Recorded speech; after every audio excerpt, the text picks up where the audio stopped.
Alright, Saturday stream should be up and running. Hello everybody.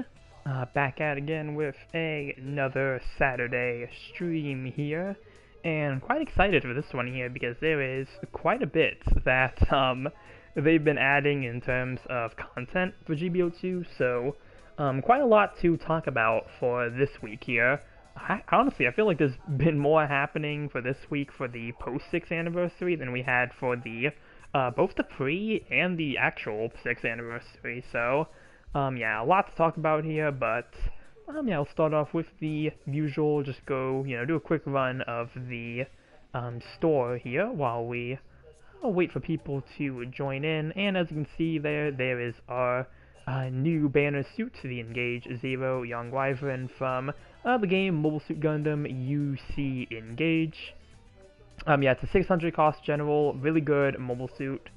Aside from that, we do have a limited supply drop for the Engage Gundam booster, level 1, and a new level 2, as well as the weapons for those.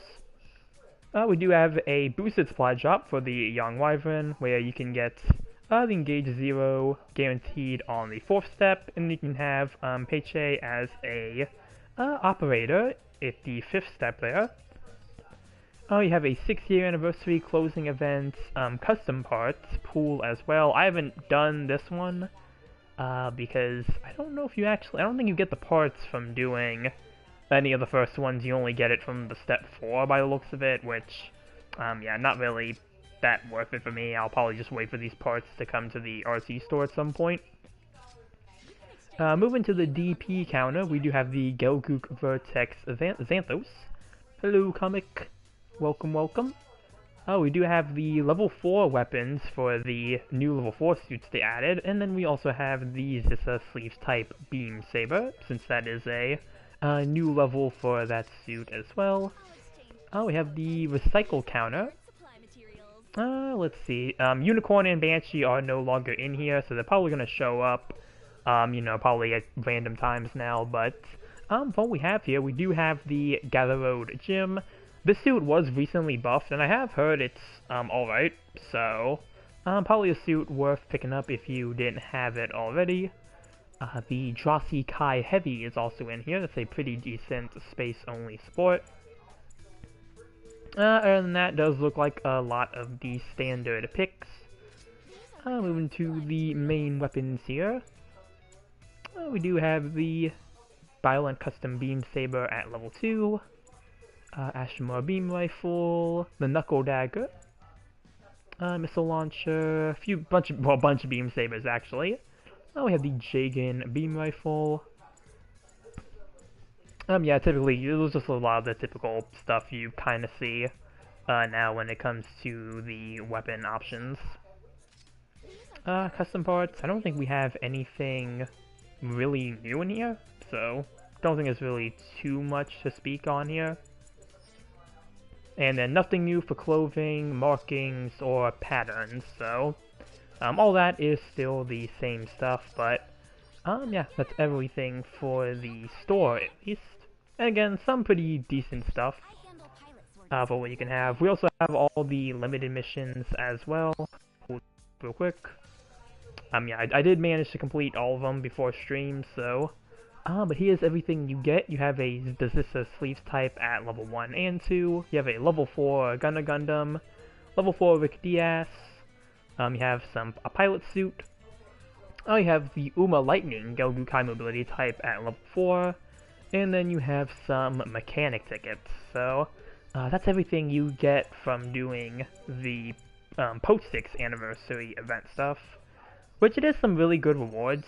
And honestly, I feel like doing the challenges, it didn't take as long as I thought it was going to. The hardest one up here is definitely going to be the Uma Lightning Gelgook here, where they do want you to play 38 rated matches just to get that, but it's whatever. I mean, if you're going for the Zissa Sleeves type, the level 1, you have to play 30 matches anyway, so it's really up to you how you want to pursue this. If the Zissa Sleeves type is the only suit you're trying to get from this, and you're not trying to get the level 2, if you want at least the level 1, it is pretty easy to get, but yeah, if you do want the Uma Lightning Gelgook, I do recommend Trying to do rated matches for that, but yeah, then you have the special battle as well. That's for the Rick DS, but I'll probably try to get a few special battles in if it's good, which it is actually 600 general. That's I'll probably start there because I'm probably gonna play the Yonghwavin anyway, and 600 costs with the all generals. I'm very interested to see what the mobile suit picks are going to be. If I had to guess, it's probably going to be Yonghwavin, there's probably going to be Anxas, and then there's probably going to be some mass production type new Gundams, the general. That's going to be my guess, at least.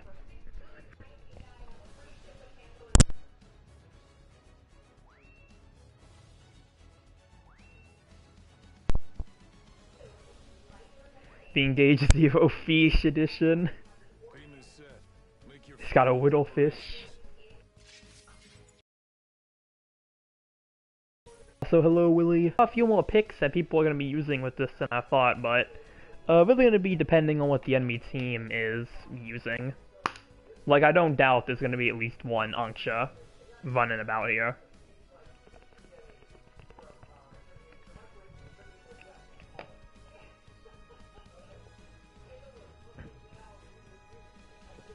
The funnel is the alpha fish.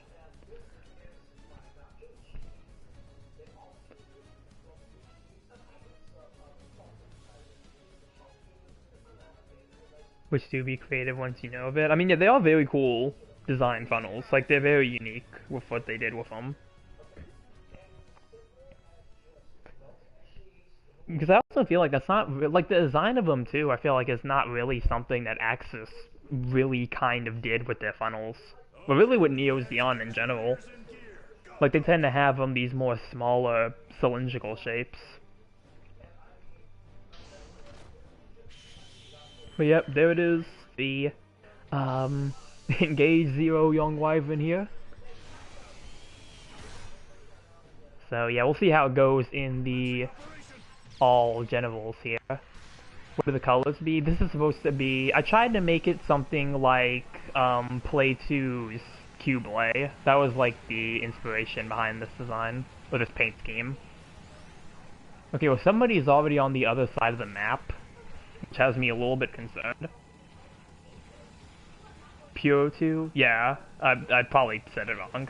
I probably said it wrong.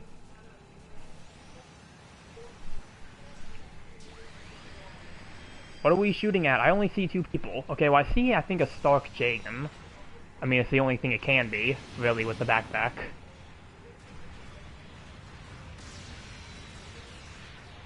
Oh, I see a regular Jagan.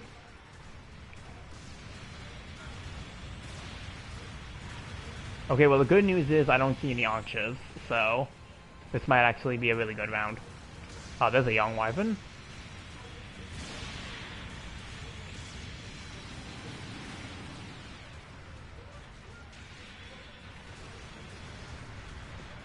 Oh wait, my blue beam rifle is charging. And boop. Oh, it hit nobody. Let's see, can I fire this way? So I can try to keep them. I'm trying to keep them locked into one position. There we go.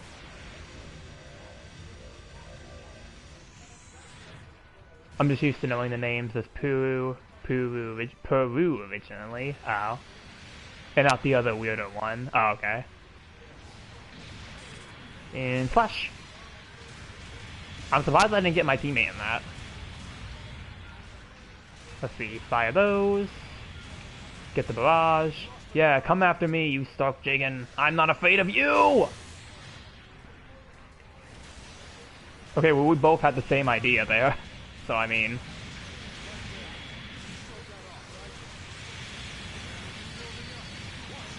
Okay, I got... Come on, dodge! Dodge! Get out of there!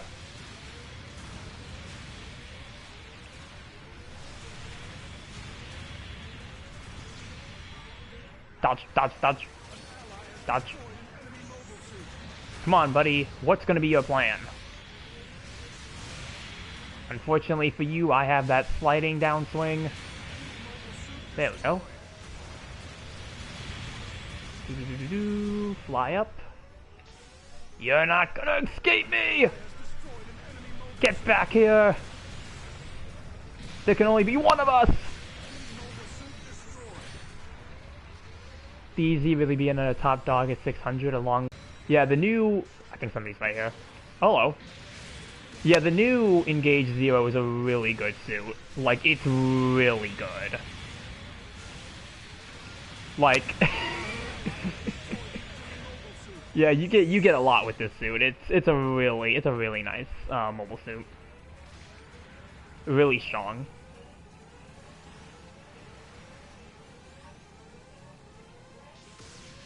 Come on, you cowards. Face me. You can't. I'm just too fast for you. Kinda seems like the UC version of the Strike Freedom.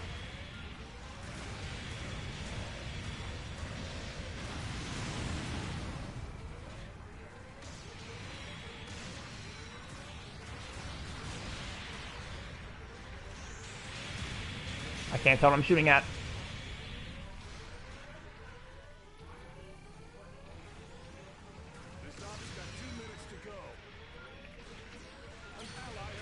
Are they finished small? Oh, I just wasted both of my funnels on nothing. Wait, actually, do I still have my barrage funnels?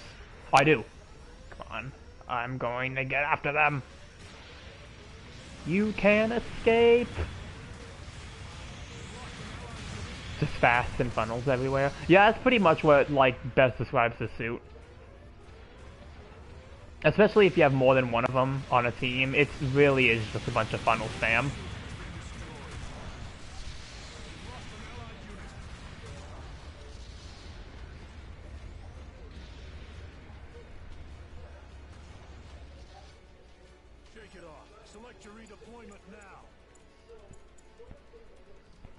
I'm surprised. I feel like that's the first time our team got wiped, and like there's only this much of a score difference. Like,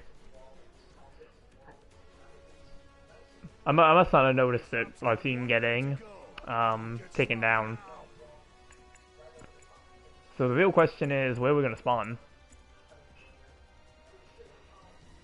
It's similar to Strike Freedom, just in the way that the funnels follow the mobile suit. I'm just gonna spawn. Like, I don't think they're gonna be expecting us back here. And they gotta get past our big rock if they want to reach us. Yeah, what are you going to do?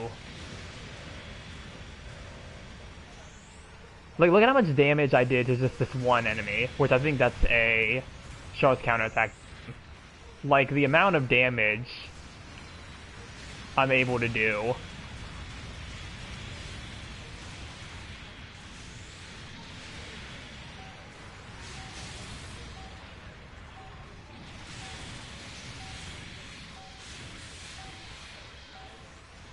Unfortunately, I'm not going to finish off that Jagan, but yeah.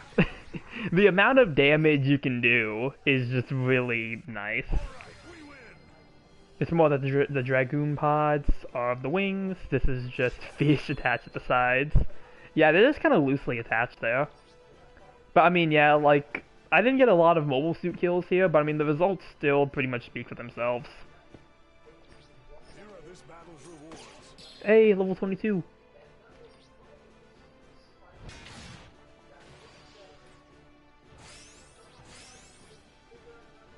But yeah, I've been trying to get this suit leveled up, try to get all of its enhancements.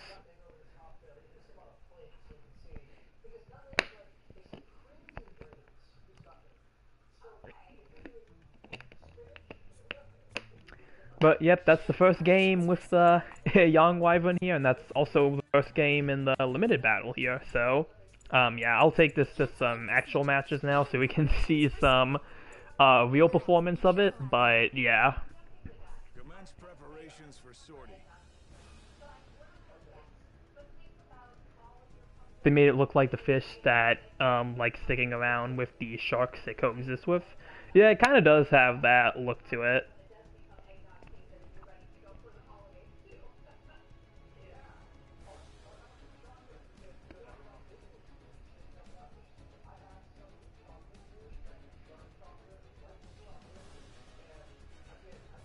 But what other color schemes do I have on this? I don't think the other ones are really that inspired. I have this like white and gold one, which is the color scheme that I stole from my Makuve's Goof, and I just kind of slapped it on here.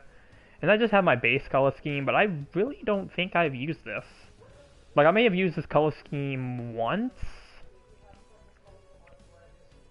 but like when I started using it, I just used the default colors, and then I've just been using these colors ever since.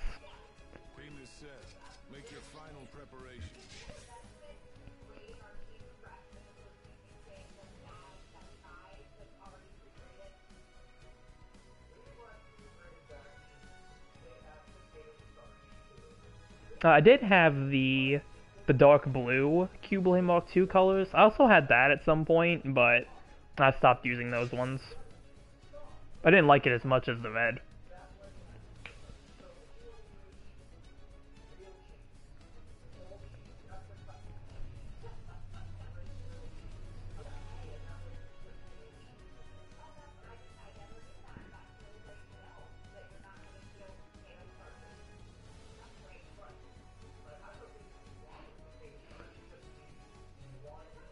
Can't deploy a general type unit. Who are you? No, you're the support. Say support. I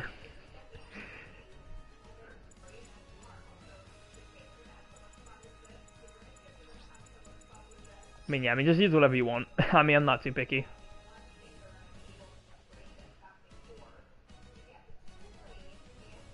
I mean, we'll see. I don't know. It's like we have somebody who might be switching. Okay, so we have a second Yonghwavin, if that's the team that decides to stay.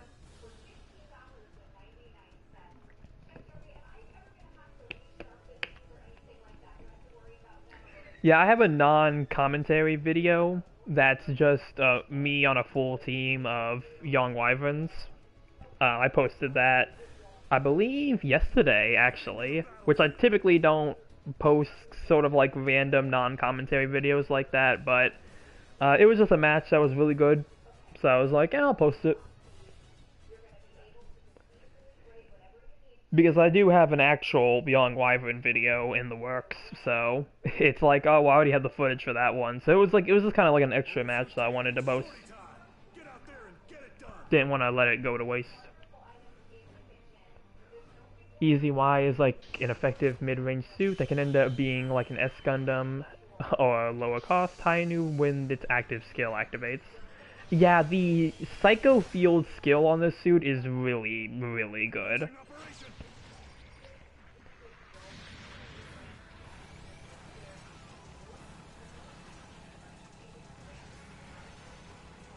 It's yeah, they really do a lot with that skill.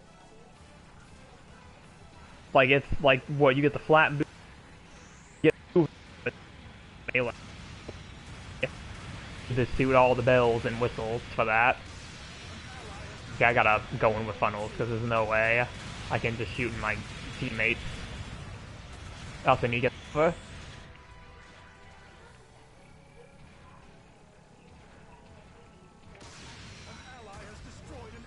Okay, I'm gonna cheat.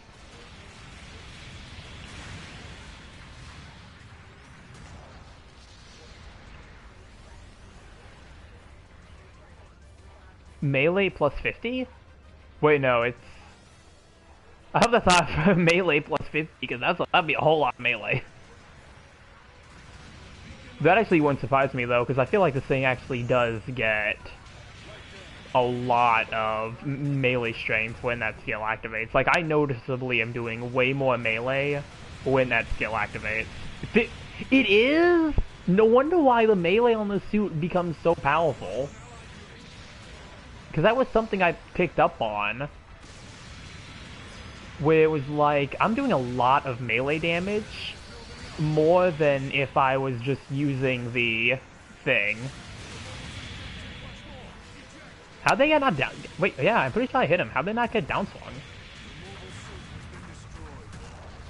It's 50? What the heck? Hey, Junior. With a 60 combo and a 140 downswing. Yeah, no wonder why. Like, yeah, like it... I was like, that was something I was questioning the whole time, because every time I would activate, I'm like, like I already knew my damage was going up with like the funnels and whatnot, because I noticed it with the funnels as well. But I'm like, my melee, because I would keep like hitting raids with a downswing. Yeah, melee priority 3 is definitely one of the things. They do show that on the description for the skill. But like, I kept questioning why I was doing so much damage to raids. Like, I'd be finishing off raids with the downswing active, and I'm like, okay, I was not doing that much damage earlier. And then, well, now I guess now I have my answer as to why. Yeah, it's so weird with the melee priority 3, how they list it on the skill list. They're like, oh, you slightly gain melee priority, and it's like, just say you gain melee priority 3, like you clash with raids. I don't know why they just don't want to say, oh, you gain melee priority of 3, but whatever. No, sorry, pal. I got a double dodge roll. I will say, it's another nice thing, too. You get the double dodge roll, like, without even needing the skill.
Try to get a lock on. Somebody. Or same exercise, stand in the open. There we go. Oh, that wasn't a finisher.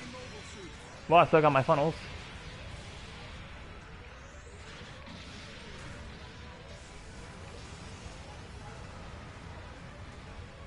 Yeah, you get the reduced range damage, which is also really nice.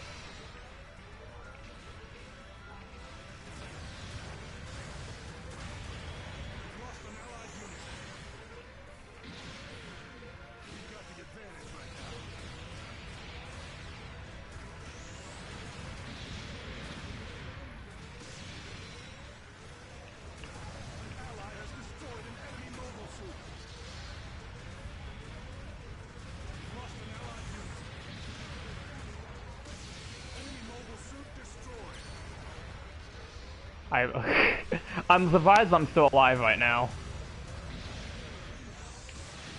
Oh, yeah, I was gonna say that was gonna get me.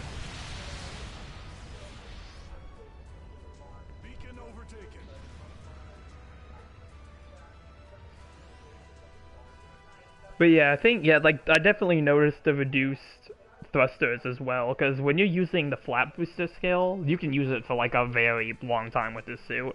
Even just boosting in general, but I've definitely noticed it with flat booster. I feel like with other suits, flat booster does not really last as long as it does with this suit. Like, basically at that point, you just have flight. Like, you literally just have flight when you're using flat booster with this suit.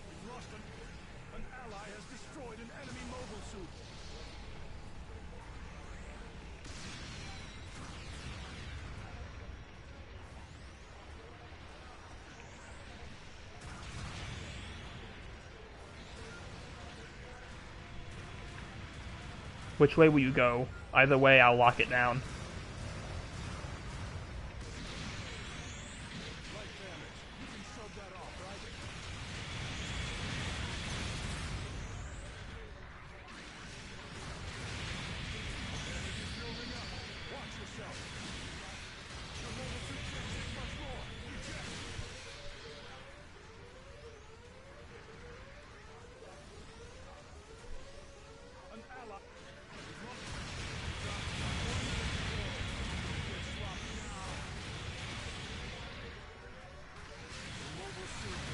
Yep, I'm just gonna leave my suit there, because I know it's not gonna last too long. I mean, this person will probably get me with funnels, yeah. They could have had this thing be a 4-star if they wanted to, only to not be. Yeah, I mean, I do question what the thing would have been like as a 4-star, because, I mean, I know if they did that, the counter animation it has probably wouldn't have been its special counter. Like, I wonder if that was the intention. Because they did give it its own unique counter with the funnels, so... See, it wouldn't surprise me if that would have been a possible case. I don't know, I just don't know if they would have made Engage 0 variant a 4-star. I'm surprised that did not register. Wow.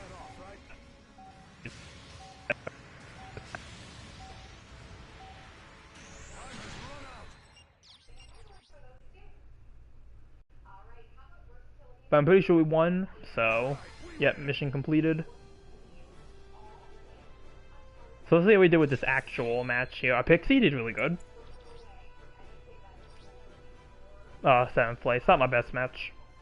Oh, they lost somebody on the enemy team.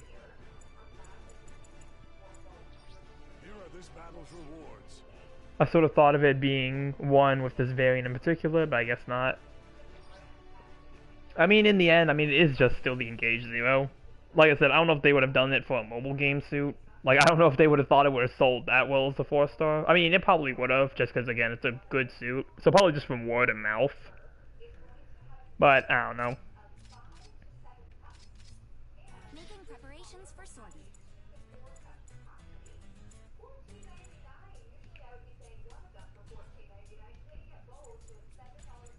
Maybe they didn't want to hit people with another 4-star after we just had the...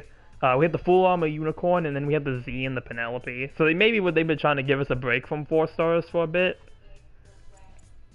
That may have been their intention with it. I don't know what they're thinking when it comes to how they pick the rarity sometimes. I mean, aside from if it's a 4, that's about it. But yeah, this broke the 4-star every update curse. Yeah, pretty much, yeah.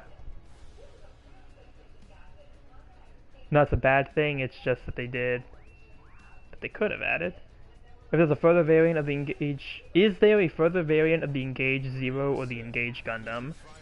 So for the Engage 0, I do think this is the last variant.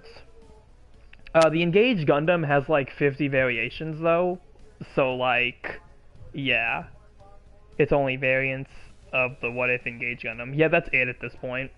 It's just gonna be Engage Gundam variants if they decide to add more. Like, this is the last Engage 0. Well, actually, technically that's not true. There is one more Engage 0 they can add, but it's just the incom type without the incoms. Give me the back weapon system one. Yeah, that one's really cool. The one that I want to see personally is the what is it? The armored one, the A-plan one. The armored A-plan Engage Gundam, I think, is a really neat design. I would love to see that one in, like, as a high cost support. But yeah, there's like only one Engage 0 I think they can add, and again, it's basically the incom one without the incoms. So it would just have the arm cannons. That's it. That's the only difference between them. So if they want to make that like some 450 support or something, I mean, they have an option. It's obvious that they'd go with the incom one. Yeah, but like I'm saying, like if they just wanted to add another Engage 0 variant, I think that's really their only other option. It would just be the one without incoms. Again, if they want to do something maybe lower cost. It was going to be that one anyway, because the incom one is the one that they kept using in the story mode, because when that version of the Engage 0 released, that's when the Kiss for the Water Planet event was happening in UC Engage, and the incom version of the Engage 0 was very prominent in that, so yeah, that's the variation they were always going to use. But I think, from what I remember seeing, I think the only Engage that's ever been listed now is actually the incom type, Which is weird that we're getting another Engage Incom suit from what I've seen. So, out of all the versions of the Engage Gundam you could have picked, they picked the Incom one. I mean, it's a list. I can't really confirm it, but that's what it seems like. That's what they're kind of going with it.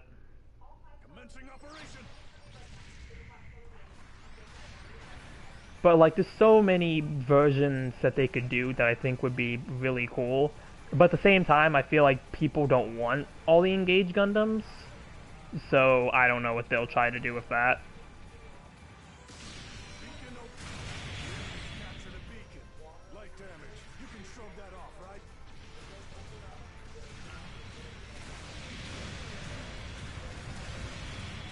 I just like the Vigazee hybrid look. Yeah, I mean, I don't know if that one can actually transform. It almost looks like it should be able to transform on its own. The Full Armor Plan B. Yeah, the Full Armor Plan B is also cool. I know that one actually has the funnels as well. So if they want to add another funnel suit, that way they can just give us that.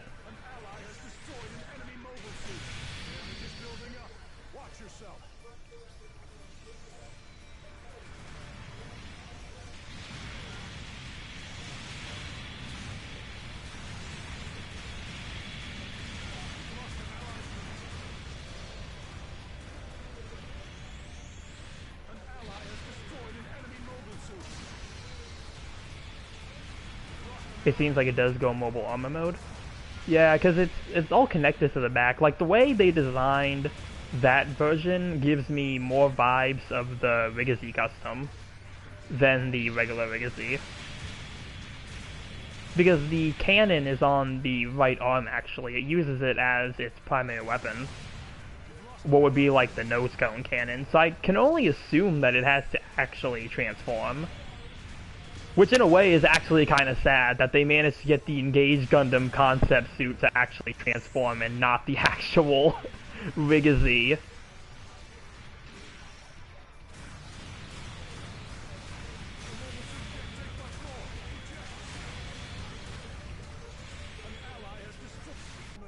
It takes this beam cannon as a primary? Yeah.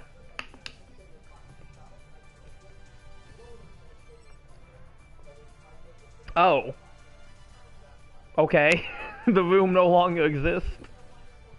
Okay, game, if you say so.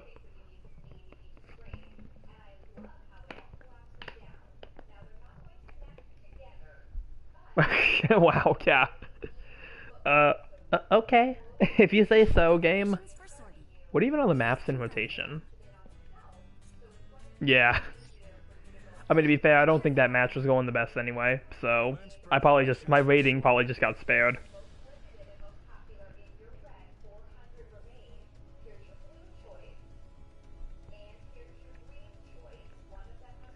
Honestly, I wish that's something that the Vigazee custom in this game could do. Like, I wish it could actually take off its... stop complaining that the internet connection is bad. No, it isn't. PlayStation, I see you complaining. Yeah, I see you. But anyway, I kind of wish the Vigazee custom in this game could take off its back cannon and use it, but I kind of understand why it doesn't.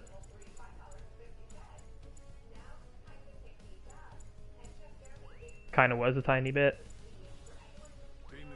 I don't believe it. It's just complaining to me. Or maybe it's just trying to give me a warning sign and I'm just ignoring it. Yeah, we have an extra weapon slot. We can easily just... We have an extra weapon slot. We can actually just give it its back beam cannon. Like, it'd be pretty cool. Just saying.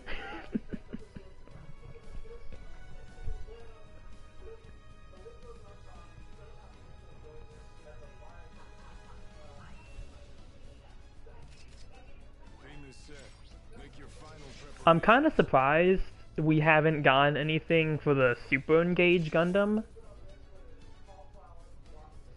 You do have a cable on? No, I don't think it's on anything. It's just Wi-Fi. I don't think I have a cable to even attach to this. Which is probably why I'm sitting at 3 bars.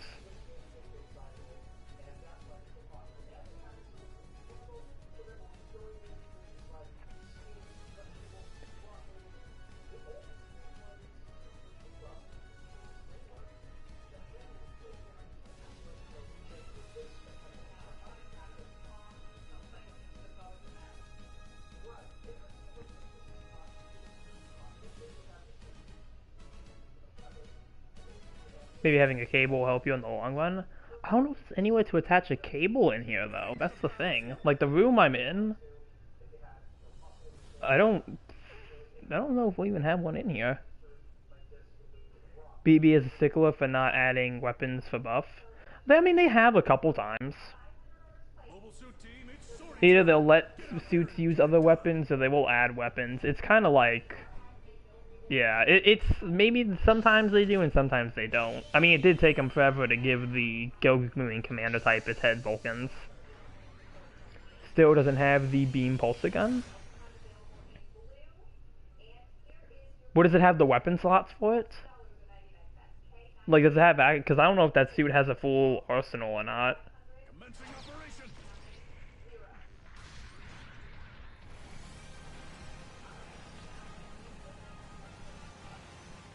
I totally forgot. Oh, I was gonna mention the Super Engage Gundam, which is pretty much just an Engage Gundam with the Super Gundam parts. I'm surprised we actually haven't gotten anything for that, because those parts actually came with the high-grade model kit of the Engage Gundam. That's the variation they let you build, so... Kinda surprising we didn't get that.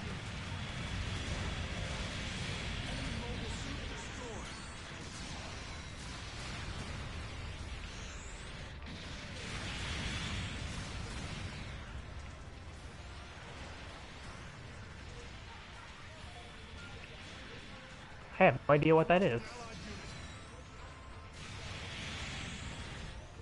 We get that for the coming high grade. Well, the high grade is already out for the Engage Gundam.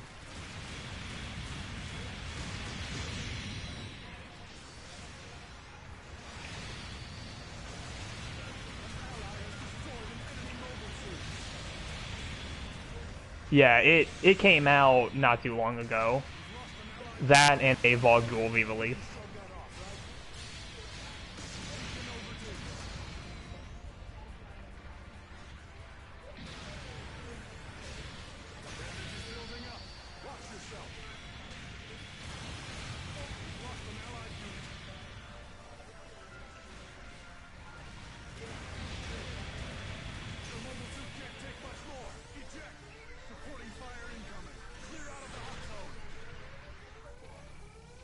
Is this my side? Okay, this is my side of the map. I should probably be over here. Probably would be a good idea. Can we mention that the new Gundam is now kind of scary? I have actually heard about that, yeah. Like, I have been hearing that new Gundam is actually really good now. I haven't tried it myself yet, though. You can't reach me!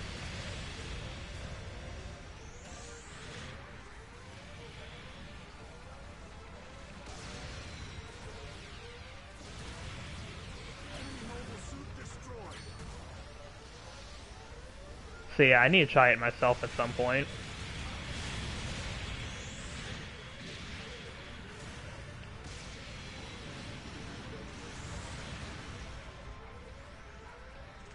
Get away from my teammate, you! Okay, got a counter. It's something that's rather pretty insane now. The beam rifle stuns in one burst, that's really good.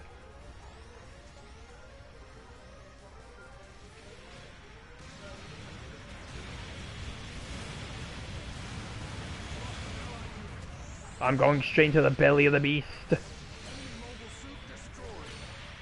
That was a bad idea. Well, I did get somebody. Charge shots pierce like the FF News. I didn't even know the FF New could have piercing. I actually didn't know that was a function of it. Select your redeployment now. Receiving an SOS from an ally. The Zook rounds go faster. Like the Keanu's wrist nade. Okay, that's really good. If that's the case, yeah, that's really, really good. Because I know with the Keanu's, that suit has really fast firing grenades. So yeah, if 700 is available, I'll have to try it after this match. Because I don't think I've played the new Gundam in actually quite a while. Like, ever since I got Moon Gundam, I see you. Well, I got the pilot at least. Damage is building up. Watch yourself. Oh, it's just me over here. I should probably fall back. The enemy's captured a beacon. Ah, you're trying to pursue me. Do you think that's a good idea?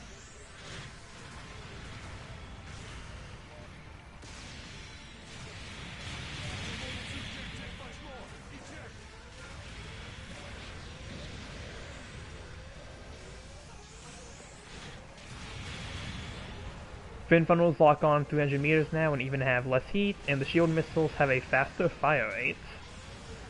Yeah, I remember reading it for the missiles, but...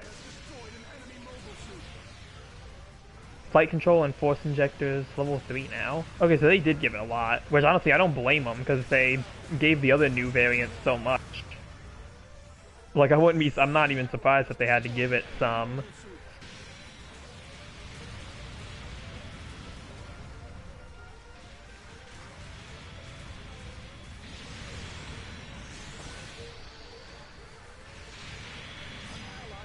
Oh, you MP Zeta, you're no fun.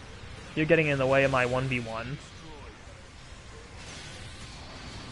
Barrier's a bit sturdier. Yeah, I remember that. The barrier is sturdier. Like, I remember bits and pieces of what I've heard about it, and what I've read from the unit adjustments. Speaking of which, Roswell Jagan, I guess while we're also on kind of the topic of UC engaged suits and funnels, Roswell Jagan, that suit was buffed as well, and that actually feels playable now. Like, I was gonna make a video on it, but never did. But now I'll probably end up making a buffed video at some point, because I do like the way that suit feels now. It feels a lot better than it did before. So I know it's not completely relevant to what we're talking about, but it's just something I thought I'd bring up.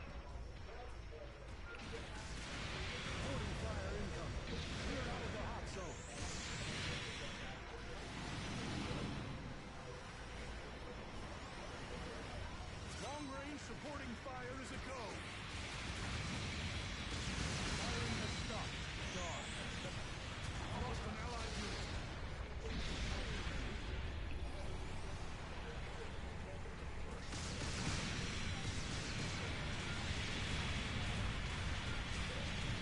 Wait for the transform. This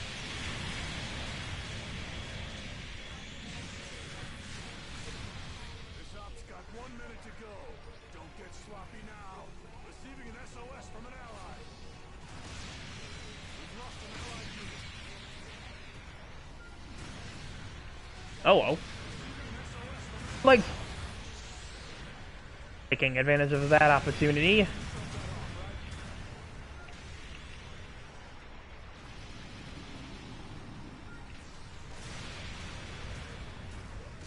Come on, they're like low. We can win this. Watch yourself. An ally has destroyed an enemy mobile suit.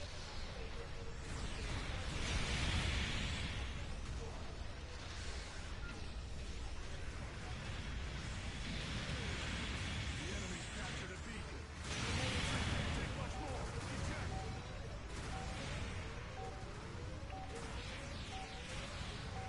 An ally has destroyed an Alright, get him, get him. I just gotta survive. And there we go. Speaking of UCE, how is the Mushika looking? I've actually tried playing some matches with it at 600. The only issue is, like, I kept trying to use it, and it really just was not going the way I wanted it to.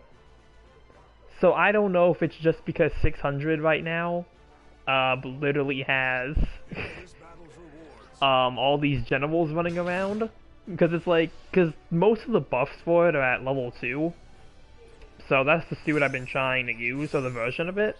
I feel like at its native cost, the buffs that they gave it probably are a lot more noticeable, but at 600, I really have not been able to get the best results with it.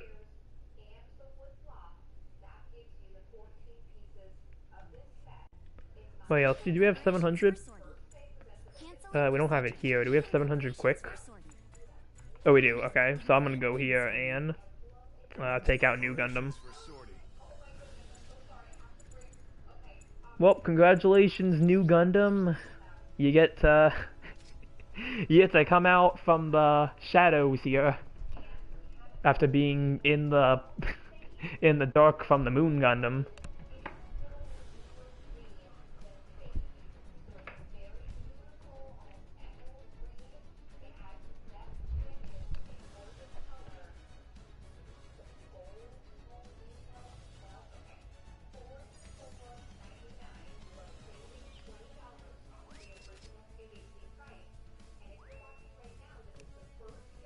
Actually, one thing I want to check, full armor Hayakishiki. Where is it? I know I have it at 650. There it is. Oh no, it has plenty of weapon slots, so yeah, they can give it more weapons.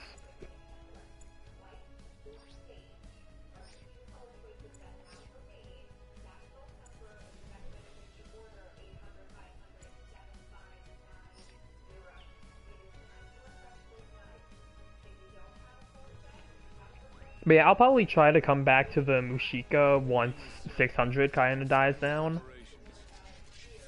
We'll see if that changes anything, but like I said, I just think there's like, it's just like, 600 right now has been very much dominated by generals, so I don't think now is a really good time to try to take Mushika out. Roswell looks fine. Yeah, it's playable. Like, it's a lot better. It's in a much better state than it was before. I mentioned that earlier. Also the bird buff, yeah. I don't know if I'm gonna play the Phoenix, though. I mean, I might try it. I might try it for the, you know, the giggles, but I don't know. We'll see. But we'll start with new Gundam first. Because at least this suit I'm much more confident with than I am with the Phoenix. I still never talked about the full armor Unicorn Gundam. I meant to talk about it, and then I just never got to it. Try the Hainu? I don't have the Hainu, so I can't try it. Sorry. I say it's a bigger one that makes me go, oh, me likey.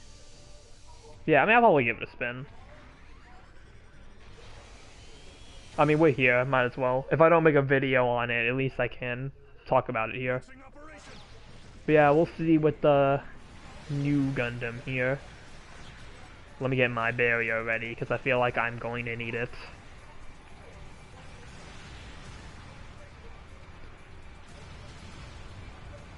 The actual damage capabilities are better. I'm gonna go up here.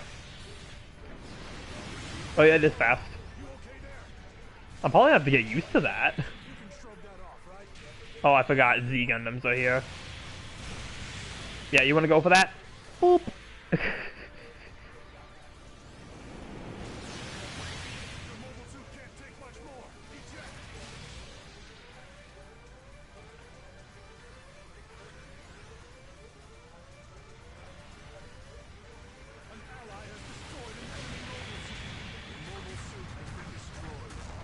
Well, we're already at a strong start, but I haven't played 700 in a hot minute, so that's probably why. I'm probably rusty.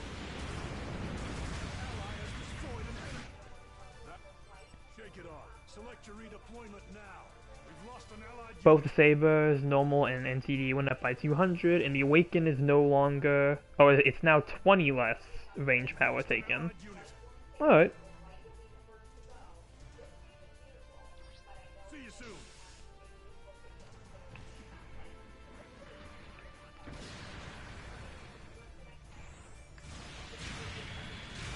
Out of all the things you could have aimed for, you literally aimed for me for some reason.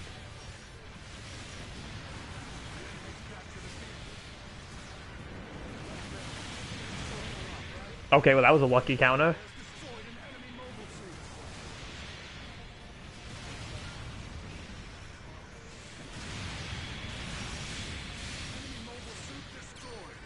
Okay, get the finisher. Okay, okay, we're finding our bearings.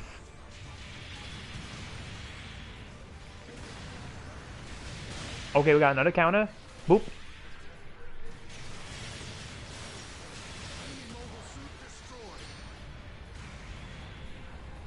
I can't actually tell what I'm aiming at now.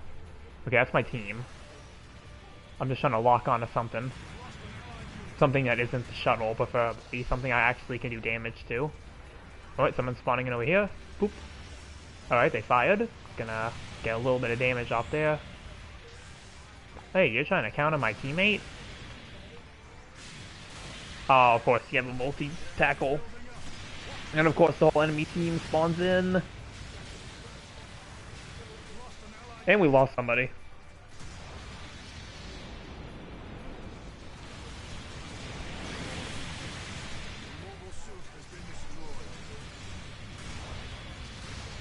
The armed armor DE was shortened the time until the next attack to make it easier to hit the target. But also reloads being shorter for the normal mode. That's nice. New Gundam isn't just for show. Yeah, I like literally. Yeah, I mean this match ain't doing so hot, but again, I haven't played 700 in a while, nor have I played the new Gundam in a while, so yeah, very much rusty with this suit. He lost somebody, so that's not good.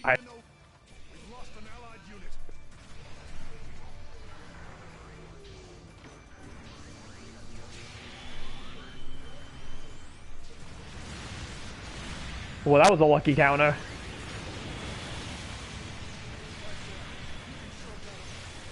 You want to try that again? Okay, well they were able to get the second time. I thought I was going to be able to catch him in a tackle, but no, I just got stun locked.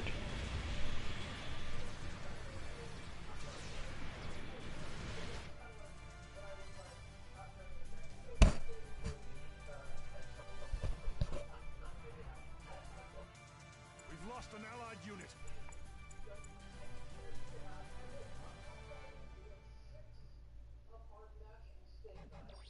See you soon.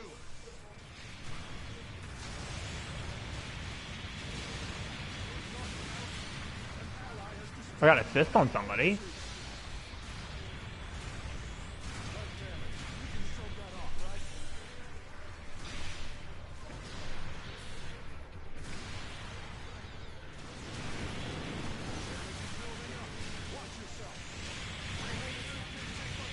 Okay, seriously, I can't even get my attacks off. Charge move it does when it boosts activates faster now. Oh yeah, when you're doing the boost, yeah.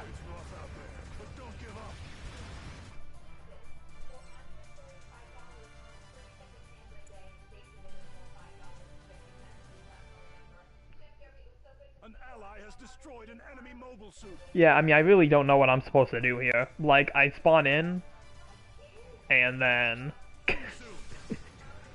I spawn in, and everything I didn't really shut down.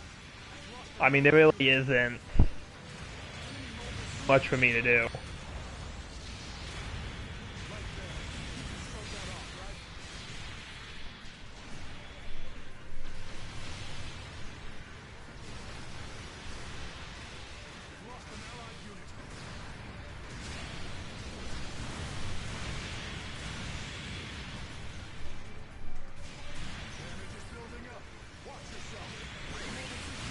I'm just gonna go for their base.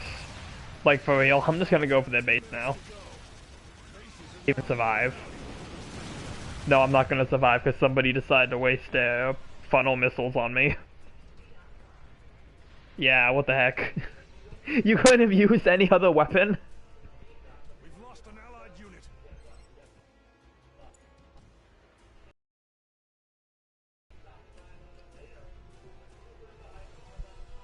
Ay, ay, ay.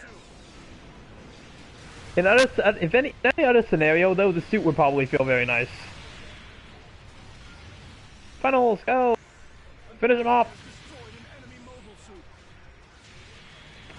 I should appreciate. Okay, pretty sure I have to do dodge, but okay. I should be more that Phoenix for getting the final blow, but like, buddy, I just wasted my funnels. Yeah, get him with. This hub's got 1 minute to go. Don't give up now.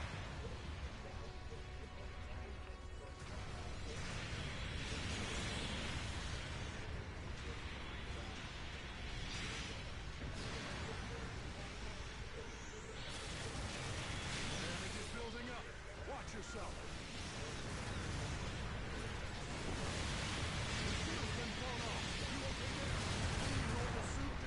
Okay, well I finished off a Stein.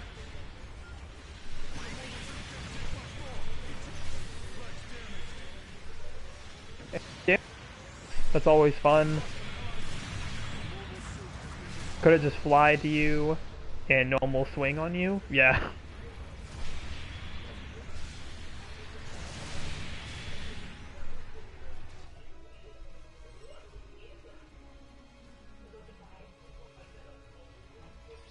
See you soon. Time has run out. Yeah, I forgot this was the current state of 700. Guess we lost this one.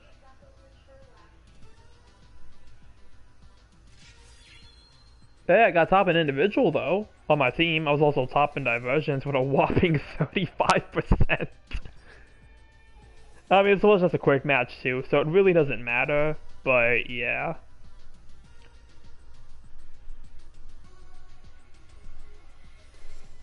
This is just because you still have the new looking degenerate is why you get put on a losing side. Here are this battle's rewards. This skin is a timeless, this paint job is a timeless classic. I'm not getting rid of it.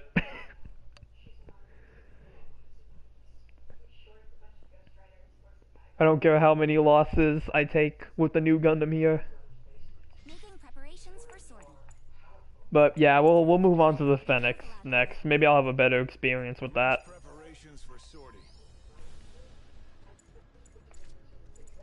How dare you?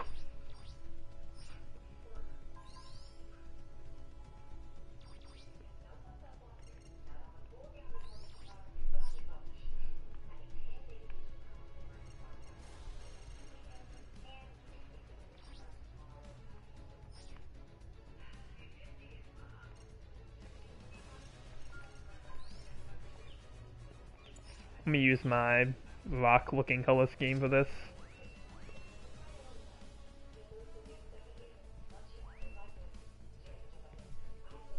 Game is set. Make your And we're on Arctic base again. That's fun. We're literally on Arctic base again. Oh man. You know, I realize in both of these situations, I'm not on any team that has a Z or Penelope. Actually, I don't think I've ever actually seen a Penelope in a long time.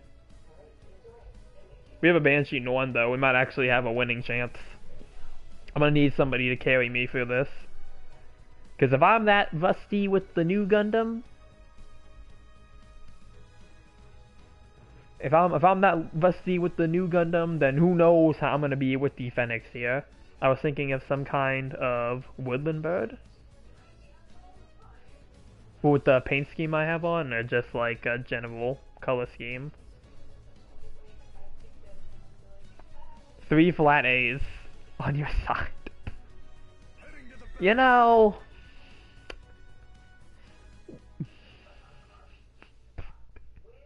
Oh, with yeah, the paint job. But yeah, it's... it is what it is. It really is at this point. We just gotta deal with it. Hey, maybe they'll be the best players in the universe, who knows? Just have to wait and see.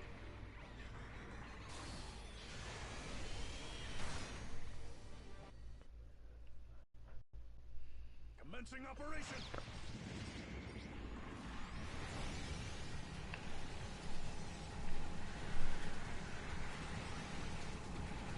Okay, well nobody is immediately flying over to try to counter us, so... Well, I already got hit by a rocket, so that's good. Yeah, I'm already getting stun locked. That's good. Yeah, let's just pop it now. Let's just pop it now. Not even a point of waiting.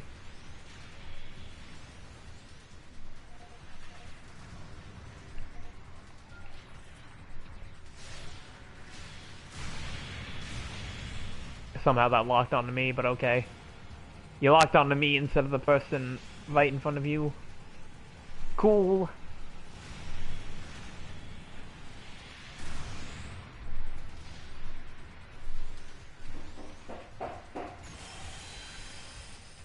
There you go, get my teammates up to full. Bisbee Penelope's around. I don't think I feel like when the last time I saw them, they kind of were dying down. But I mean, there probably are still some of them. Like, I'm not saying they completely disappeared, but they're probably not. Even when they released, I don't think they were really that big in numbers. Let me activate my shields.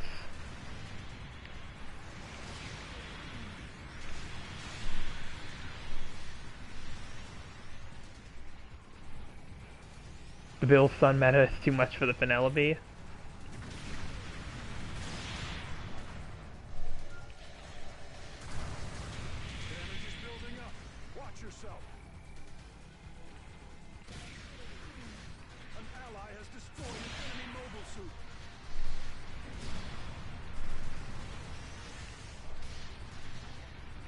Where are you going? Above me? Below me? Pick a direction. Nita? Okay, I'm going this way. Thanks for your time.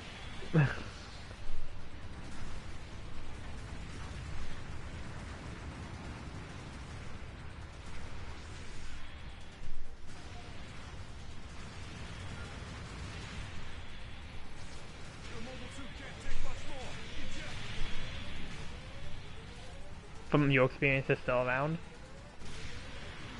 I mean, if I continue to play this cost, we might see one. Hello.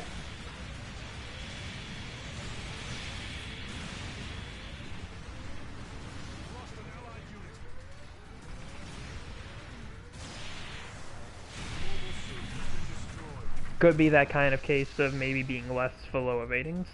I mean, it could be. Yeah. You gotta capture beacons to control. Shake it off. Select your redeployment now. We've lost an allied unit. I mean, in general, I think there was just less Penelopes. Probably because, you know, Z Gundam was at the same time, so... I don't know if people were that enthusiastic to take a raid into... what was general territory, but... I don't know. We'll see. We might stumble, like I said, we might stumble on one. Oop. Yeah, I don't know why I thought that plan was gonna work. Oh, I'm just unlucky. It could be, yeah. Well, I don't know. Would I be lucky or would I be unlucky? I don't know if I don't know what I would actually qualify under. See you soon.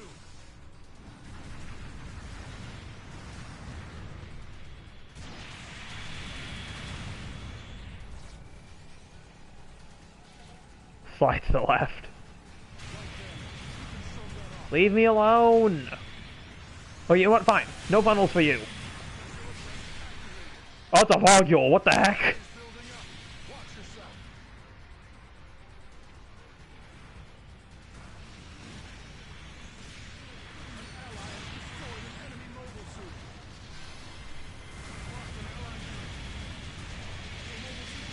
What am I even getting hit by? Oh, it's a full armor unicorn, that's what. No.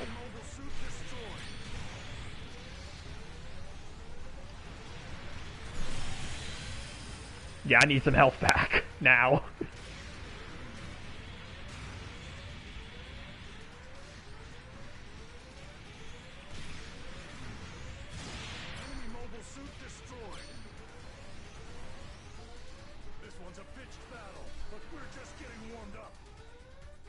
Where did Vargul go? The enemy's captured a beacon.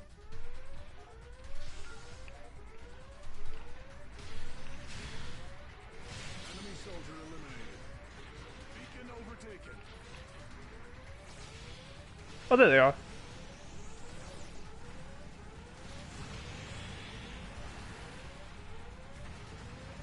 I see them. I don't know where they're going.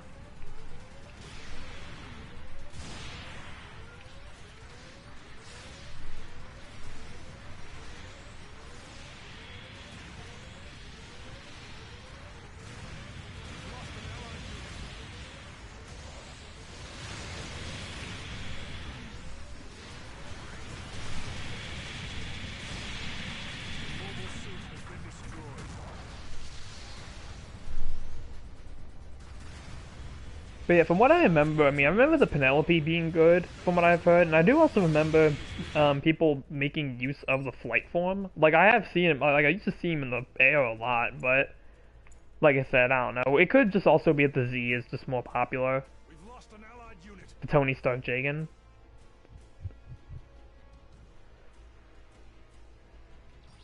See you soon. We've lost an allied unit. Yeah, Galero Gym, that's another one I need to try out.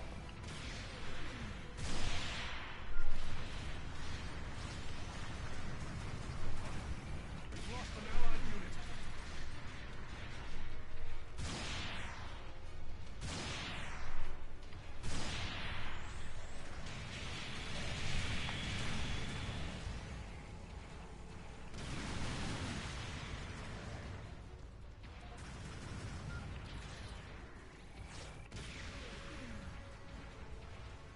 This op's got 1 minute to go.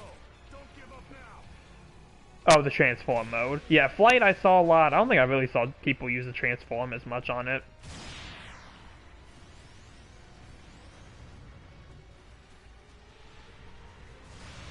We've lost an allied unit.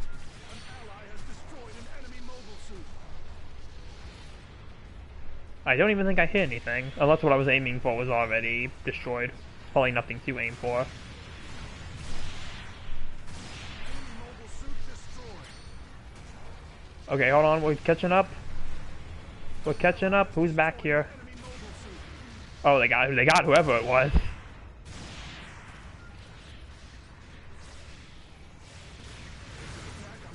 It's probably not gonna matter much though. Unless we magically destroy this base in like 2 seconds. But, yeah, it's not gonna be the case. I mean, I feel like that match actually did go a lot better than the the new Gundam match, though, so I'll give it that. Now it's better stuns for stop-to-fire weapons, and dual sabers being more generous with the cooldown. Also, they made the downswing reach longer. Alright. Hey, I got top in individual. Hey, second place! I actually did decent. Here are this battle's rewards. Yeah, my performance in that one was a lot better. I will say, because when I check the maps, one thing that's actually been upsetting me recently is that, I don't know if, like, I don't know if it's for Quick too. Let's see, what's the maps for Quick? Preparations, please confirm. Yeah, I don't like that they're not filling out the map roster. Hey, military ports up here. I feel like that's a map that hasn't been on here for a while, but I feel like if we go to rated, Preparations for sword, please like confirm. look at this. Why is there only 4 maps? There's enough for 6 bases. Like, why do we not have like, why do we not have 6 maps in rotation Canceling procedures. for the random? Preparations for sortie. Please I mean, even confirm. this one too, we have 1 extra space. Please confirm. Space maps, no, actually, how many space maps are there? Canceling Are there only procedures. 5 still? Making preparations for sortie.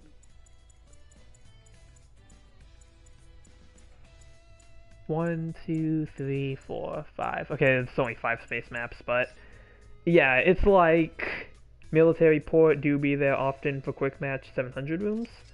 I feel like I don't know. I don't think I've seen it in a hot minute. I mean, maybe for more quick matches. I've been playing more rated matches as of recent, but yeah, like, why even here? Like, why are they not giving us Procedure. Making full preparations for rosters of maps? Like, it's especially upsetting for basic match. Like, why for the rated? Like, why do we only have 4 maps? I think I've even seen it where they only had like 3 maps. Like 3 out of 6 maps. Like, we did this whole update for other maps, and we haven't. Some would just be more fine in quick in particular. Yeah, but like, give us a full roster. Like, I don't understand. Like, cause I mean, in this one, you have city base, so you're just giving us maps that we've been on hundreds of times. But like, with the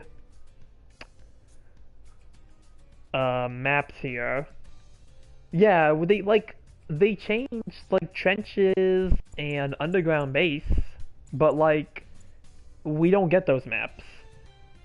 I mean, they only really changed the lighting and a bit of terrain, but I mean, I don't think, yeah, like they just haven't, like I have not seen trenches in its newer form since the update. Same can go for underground base. I don't think I've been there ever since it got updated. Some are for other cost ranges. I mean, that could be the case as well. Because I feel like when, when we get Mountain really only shows up for like 300 cost. But I don't know, it's like, why is Port Base not up here? Why is Tropical Desert not up here? Like I want to be able to use my Yonghwavin on more than 4 maps. Like Making preparations for sortie. like why is Impact Site not up here? I feel like Impact Site this would be like the de facto map, but it isn't. Why isn't Deserted City up there? I mean, Deserted City I think also got reduced to a lower cost map, but Jungle, Military Base this does show up. Military Base that one's fine, but like Underground Base, Supply Depot, Trenches, like we just don't. There's just so many ground maps we don't see, and I don't like that they're just limiting what we have. Like, I feel like you could easily just throw in 2 more maps. Maybe that's just me. Maybe I'm just talking crazy talk, but like, I'm just saying. I'm just saying. And I'll try Mushika again. Probably won't go too well because I haven't been having good matches using it at level 2, but I'll try it anyway.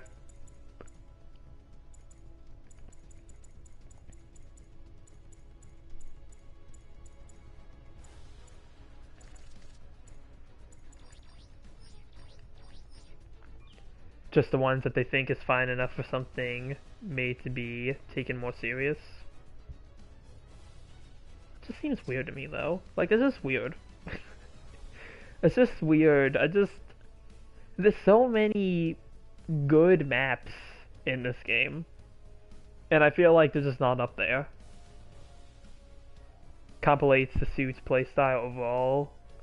I mean, maybe, because I mean, I think when we got the Thunderbolt ad guys, they had more water maps up and about, so maybe they probably consider that. But I feel like with challenge in that then, like let me use these suits in scenarios where maybe you wouldn't think they perform that well, but maybe they do. I mean, you really don't know until you let us try it.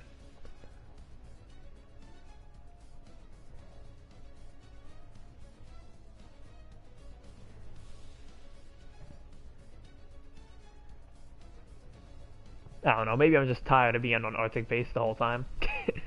I mean, even then, Mass Driver Facility, I absolutely love this map, but it does kind of feel like it's getting a little old, because I've been playing on this map so many times. And it's been in Mushika too, so this is probably not going to help my case in trying to get good gameplay of it.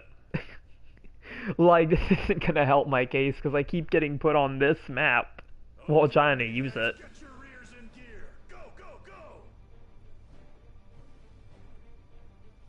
I don't know, maybe this will be the miracle match. Maybe this will be the one.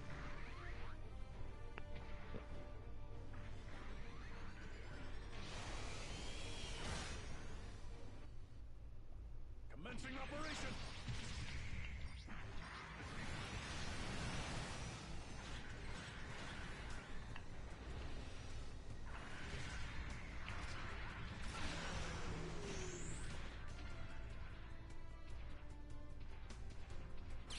Overtaken. The game is unpredictable, I guess. Really, no use complaining on that front. Oh, game, I think. So, it goes well. I see anything. so I can probably guy if I didn't miss my shot. But looks like a violent custom, which actually I've been seeing a lot of those recently. The violent custom, which has me very curious why I'm seeing so many of them.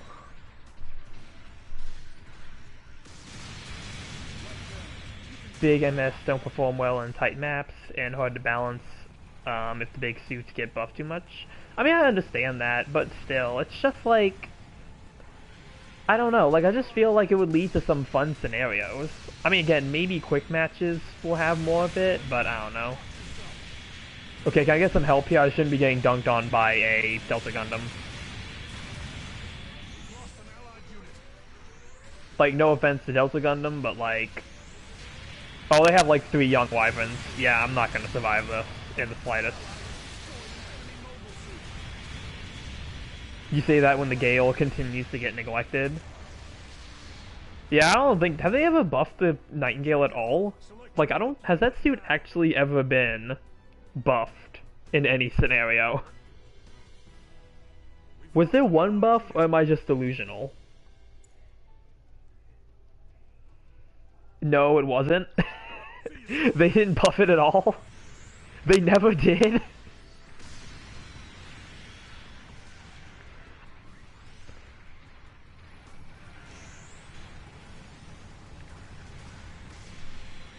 Yeah, and I see people play it too, so I feel like they would have the data to know what they need to change on it. Like, I feel like people initially were playing it a lot, so like, it's kind of surprising to me that they have not done anything for it.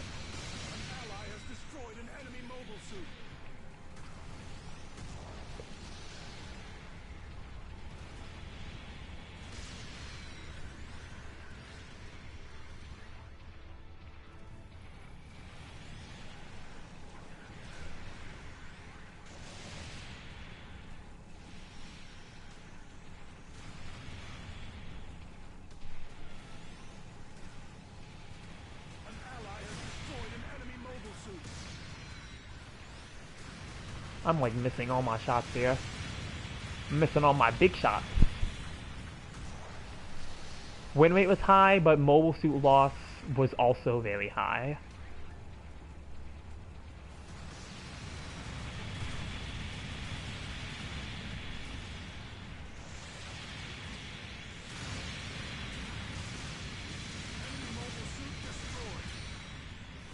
The Gale took majority of diversions, and the team ends up winning. Huh. Well, I mean, I'm not surprised for the diversion thing. I mean, it's really hard to miss. Like, it's very hard to not have the Nightingale in your sight lines. Yeah, where are you seeing this? Because I don't remember them showing that for the 6th anniversary.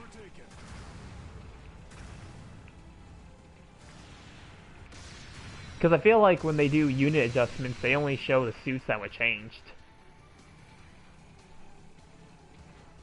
Okay, we have them guarded at their base. We might actually be able to win this if we can hold them in this position.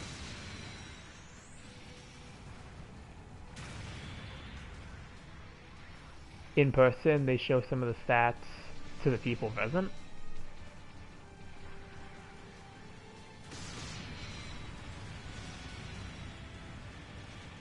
Weird, I never heard of that. Oh, it's not there in person? Oh, just people showed photos.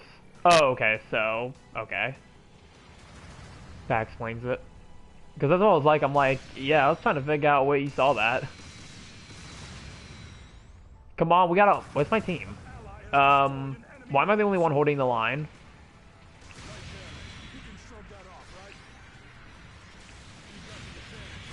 Yo, we were holding the line just fine and everybody left. You better watch, oh, well, no, you're not the Delta Gundam. If I can get, like, I can easily finish off that Delta Gundam. Like, I just need to get one hit on him.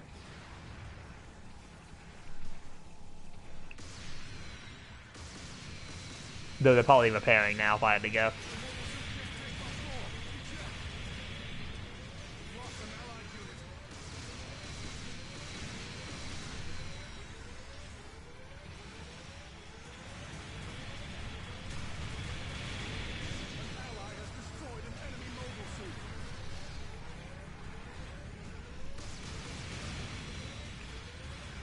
Yeah, I'm gonna assume you repaired. Actually, no, you're pretty high on health, so maybe not.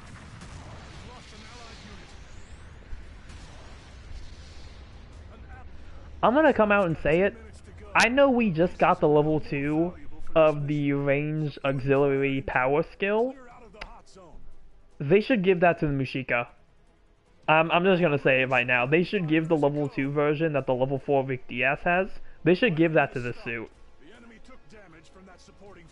Because, like, with the heavy stagger, with this suit, it would actually be perfect to have.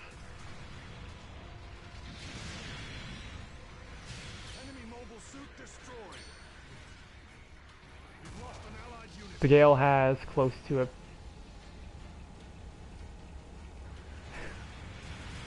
slightly lower damage. Nah, I don't know.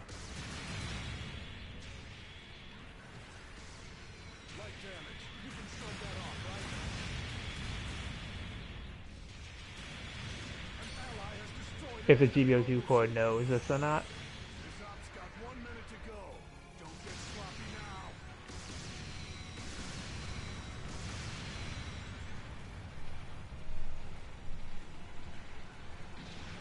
Yeah, they really need to give us an easier way to actually see this information instead of just some unit adjustments. Like, because I feel like a lot of this information would actually be very useful for us to have.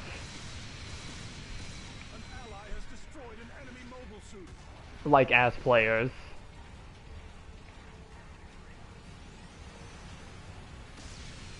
Like, not even saying they need to constantly update it, but at least have it updated enough to where we know what's going on.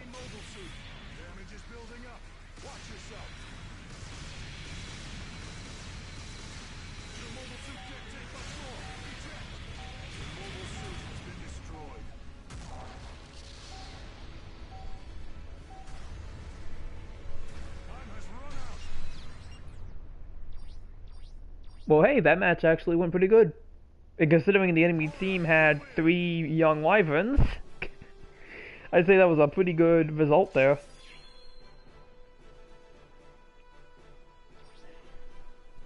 Oh, 7th place. I still didn't do that best, but I beat my rival, so that's good.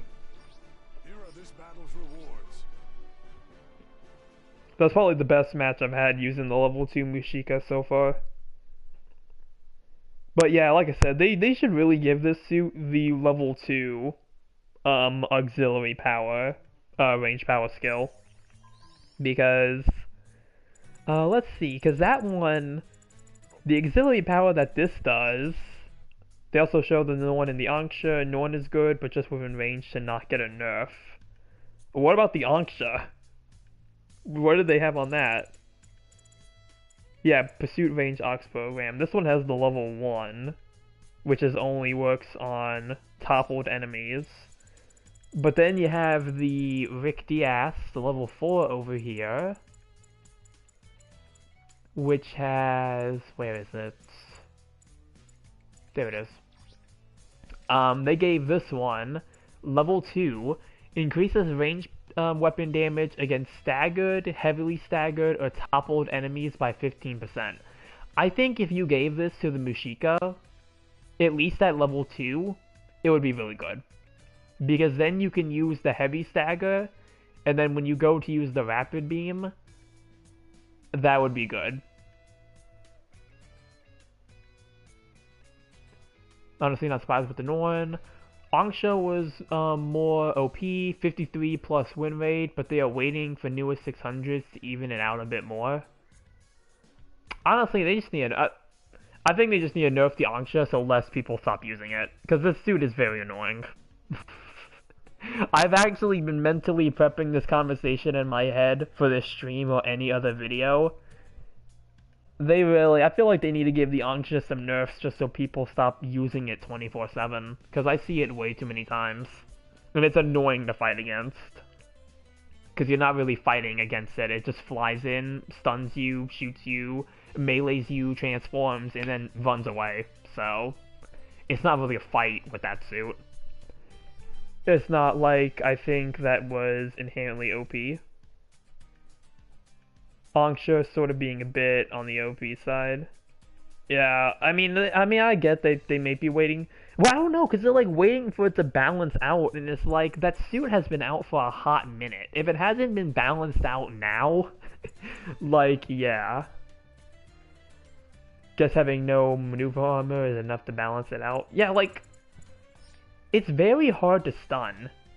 I think that's the issue. It's very hard to stun, and they gave it like literally like the combo for that suit is to transform, stun you, transform again, back to mobile suit, stun you, melee, or no, like beam and then rapid beam, then melee. It's been out since Winterfest, yeah. Like if it hasn't been balanced out already, I don't see why it would be balanced out now. The only thing that's gonna, I mean, the only newest thing we have at this cost that's gonna even remotely balance it is going to be the Yonghwavin here, and even then, I struggle to fight against Anshas in this suit. So, like, I really do not see what they can release that would even have some sense of balancing.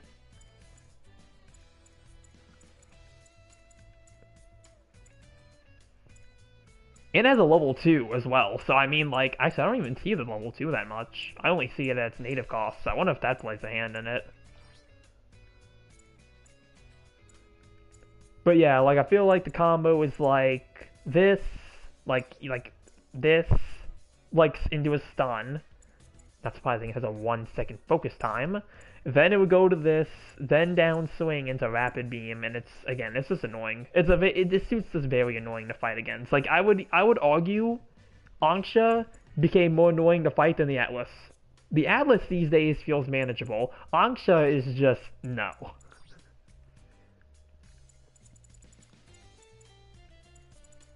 On top of it having aerial melee system, but yeah. It's hard to say about this without not even seeing the images in person. Yeah, like, I would actually need to see the stats, what they have for it, but, like... Yeah, with this transform thing... Ram attack, high boost... Movable shield binder... Special arm binder buffer... But yeah, it's like... Yeah, I wouldn't mind seeing at least... Even if it's a small nerf, I wouldn't mind seeing it for the Anksha. Just so less people stop using it.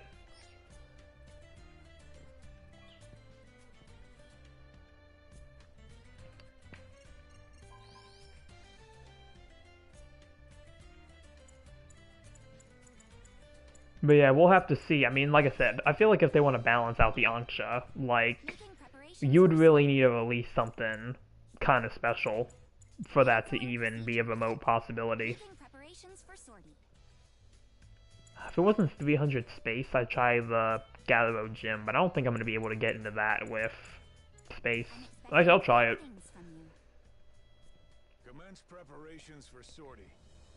Gale is like doing fine in this day and age despite dying more often than usual. Yeah, I mean, I feel like... Oh, actually, we're actually finding a room. But yeah, I feel like in that instance, I feel like the only thing they would probably do with the Nightingale then would be just maybe give it a bit more HP. Because if all it's doing is dying a lot, but it's still able to do most of its damage, I really don't think there's too much they can do.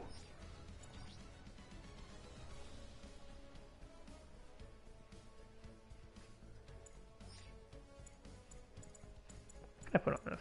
If we put more melee, I could put more defense. I think I'll do more defense, a bit more melee resistance.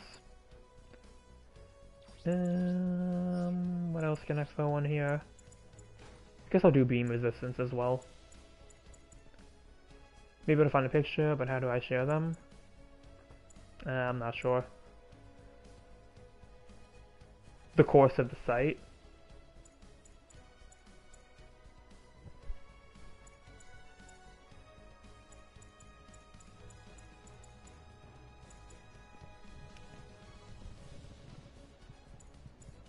Oh, we lost somebody. We had 4 out of 10 people, then it dropped to 3 out of 10.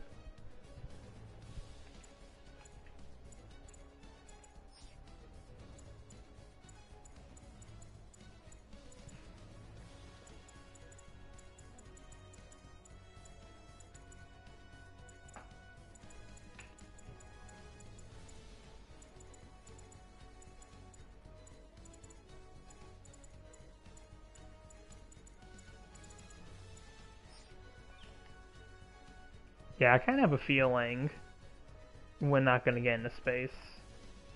I'll probably give it like a minute or two just to see though if anybody happens to join in. But I doubt that's going to be the case.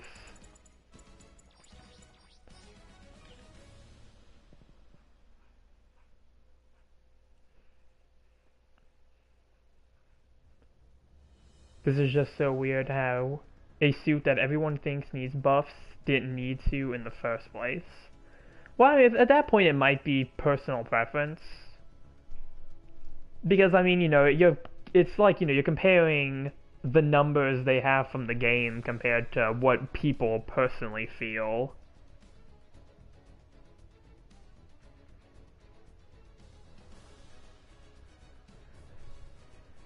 So it's like... Because, I mean, there's been times where, like, you know, somebody might think a suit's really bad, but somebody else thinks it's good. I mean, I've had plenty of cases like that, because I know with the Mushika, in its early times, actually, no, better example, the Galbaldi Beta, the Galbaldi Alpha High Mobility type, a lot of people were talking about that suit because it had, like, 4 beam defense back in the day. But personally, I didn't mind it that much. Like, I didn't have much of an issue, and I really liked using the suit. I really didn't think it needed that many changes to it. Eventually, they did end up buffing it, but I mean, you know, it's like I said, I mean, it's comparing the numbers to people's personal preferences, I feel like. Felt like the Gale was done the way it's done because of the Zwei. Because the Zwei was doing more than expected. That could have been, too. The Zwei... That was a really powerful suit, and they ended up nerfing that one. So they might not have wanted to repeat that instance. So that's another possibility as well. But, yeah, who knows. But yeah, I don't think they would buff it just because it's dying a lot. Canceling procedures. Making preparations for sortie. Like, I don't think for them that's... I mean, that'd probably be a minor buff. At best. Again, probably like some increased HP and whatnot. I never hated this Y until the Gale came in.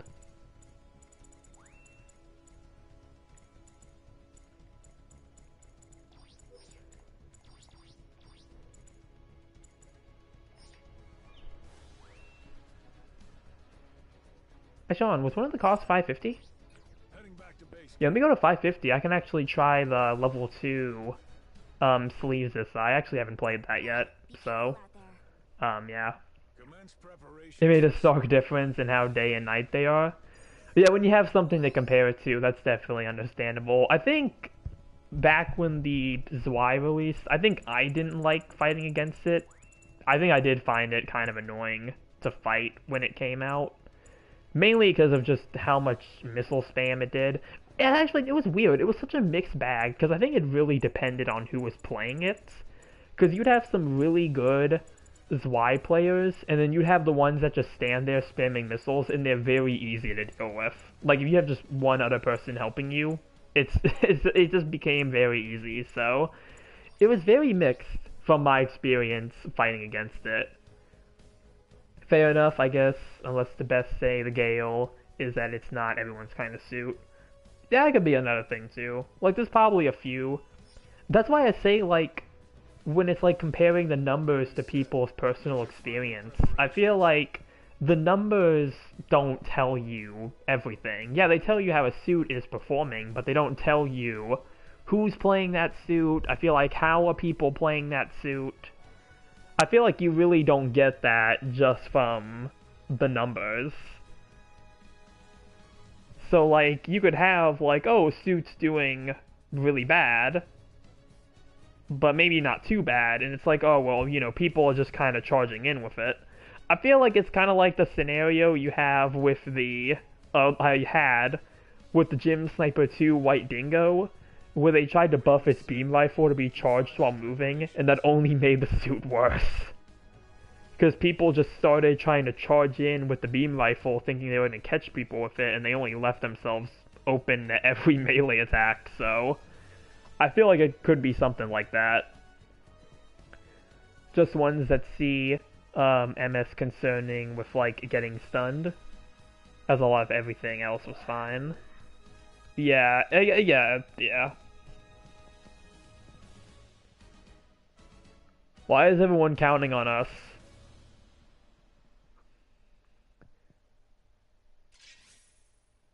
Heading to the battlefield.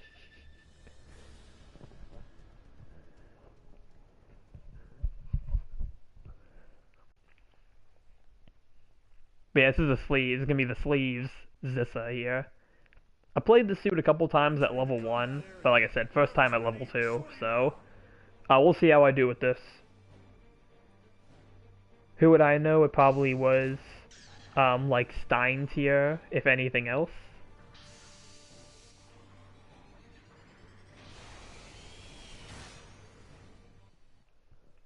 Commencing operation.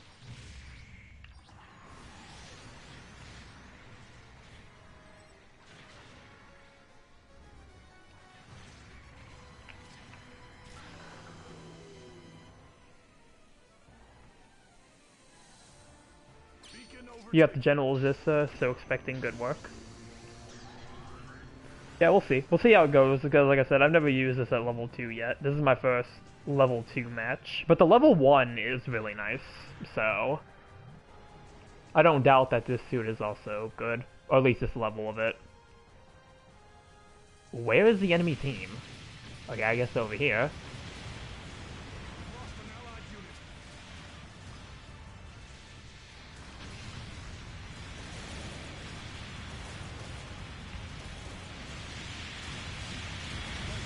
Is their whole team the raid sinking Doga right now?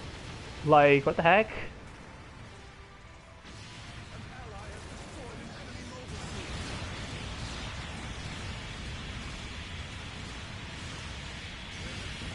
The shield's been blown off. You okay there? Like, I feel like this is the whole team. Like, they don't actually have anything else. An enemy mobile suit. We've lost an allied unit.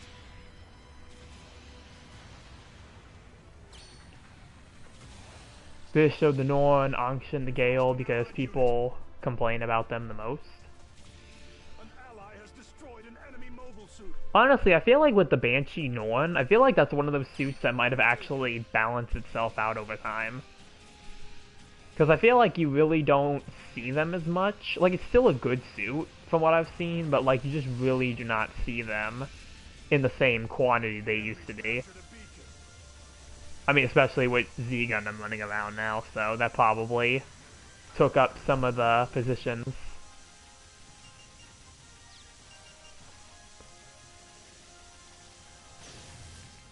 Alright, let me hop in.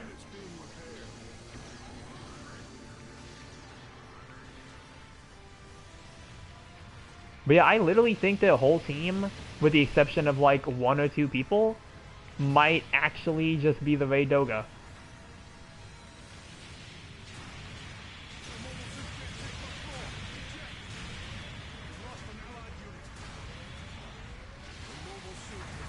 Like, I think that's literally the whole team.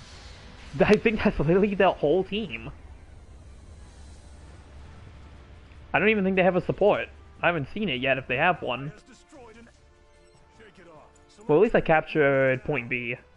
That's gonna leave us pretty close to their side of the map. See you soon. See if I can call in support fire. We've lost an allied unit. Long-range communications. I'd like to all in this corner too. So that's a pretty convenient spot for me to aim. Allied signal detected.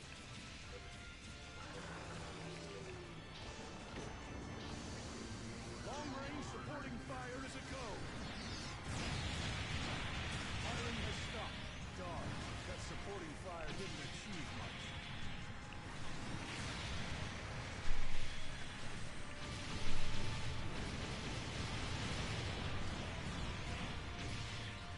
An ally has destroyed an enemy mobile suit.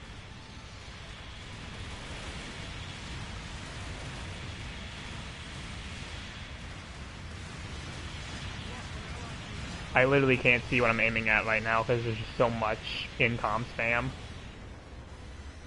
And funnel spam. An ally has destroyed an enemy mobile suit.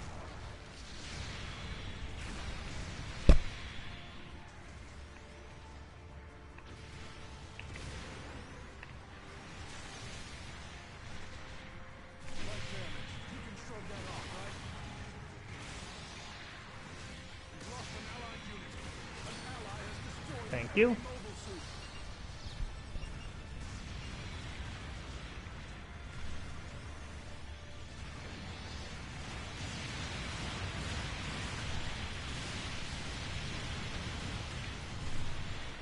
I'd like to see what it can do with the Big Bird Sunday if I ever get it. With the Nightingale.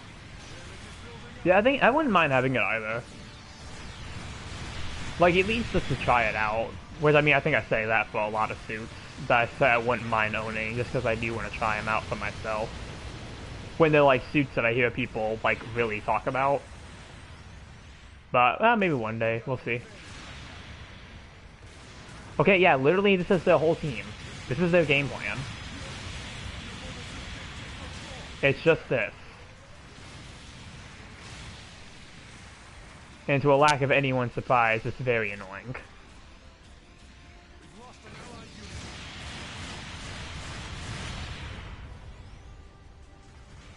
This screams MP double Zeta all over again of like, OMG, it's OP, please nerf it.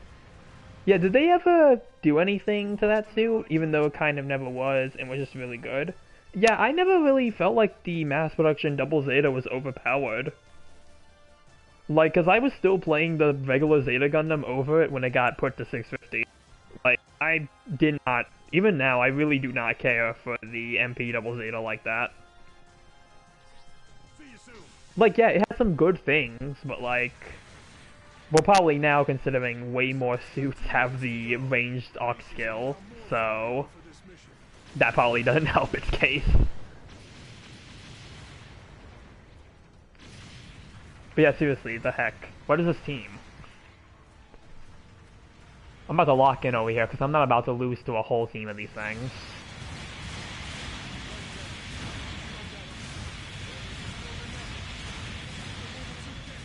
Because everyone chose the most spammiest suit in the game.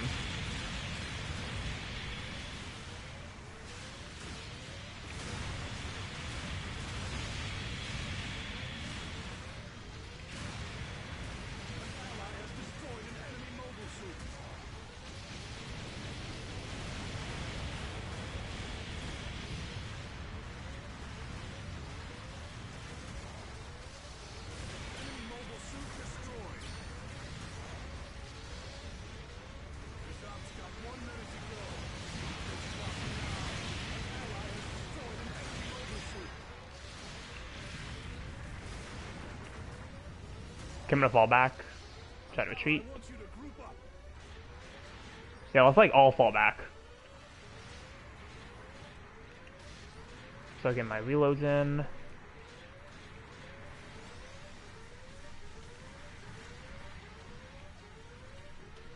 I'm gonna move to this side too, so they can't try to stun lock me. Oh. I guess it did a little bit of this somehow to a couple of suits and Atlas, but that was about it.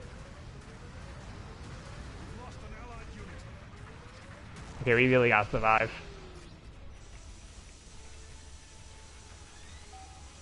You gotta hold the line! We gotta hold the line! We did it, we won. We did it! We did it! Even like the Norn, which I guess you could say is one, did have a large hitbox. 2 did not gain any health back with Awaken. The whole team?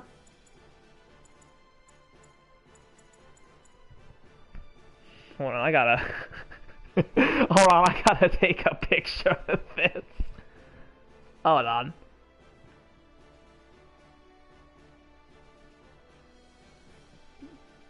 Yeah, what the heck? Well... At least we know the Zissa can hold its own. Probably too late. Yeah, mini Sauce Fest over here. Like, what the heck? Mini Sauce Fest, more like a mini Snooze Fest. Am I right? God's sake. Oh, that team setup. But yeah, we won. That's all that matters. 700 is filled with a lot of great suits that I feel like people had underestimated. Yeah, I mean, yeah. I know, like, they had to fix, like, I think, like, a glitch with the Banshee one, but, like, I feel like other than that, I don't think they ever changed it, and I feel like it just was never really that bad.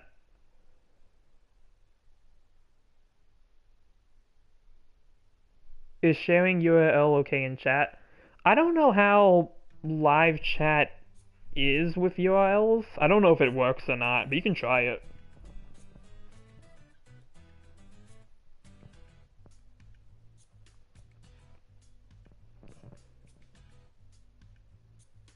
Paper's in Japanese though. I mean, you can probably just translate it. There probably is like ways to translate it. I seen the horse and the moon. Yeah, with the Moon Gundam. Yeah, especially with the Moon Gundam.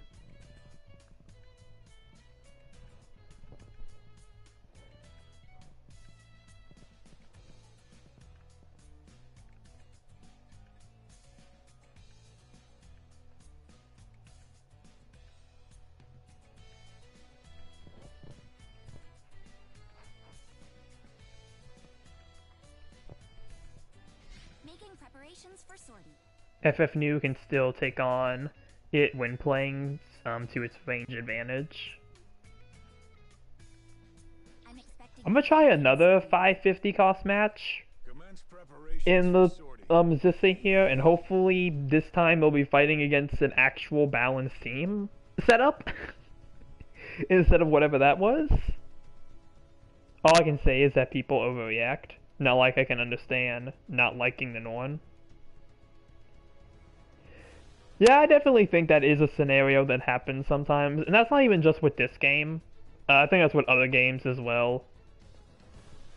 There have definitely been cases where just everyone's quick to try to say something is overpowered. It does scream kind of BS at times when you're looking at it. Yeah, there are definitely, I think, some moments that people had with it where it's like, okay, what the heck? But yeah, I still hate this Y. I don't think I've seen this Y in a very long time. Hate the Dovin. Can't send URL. Okay. Yeah, I was gonna say, I don't think it does that for live chat, but... Yeah, I mean, I hate Angsha.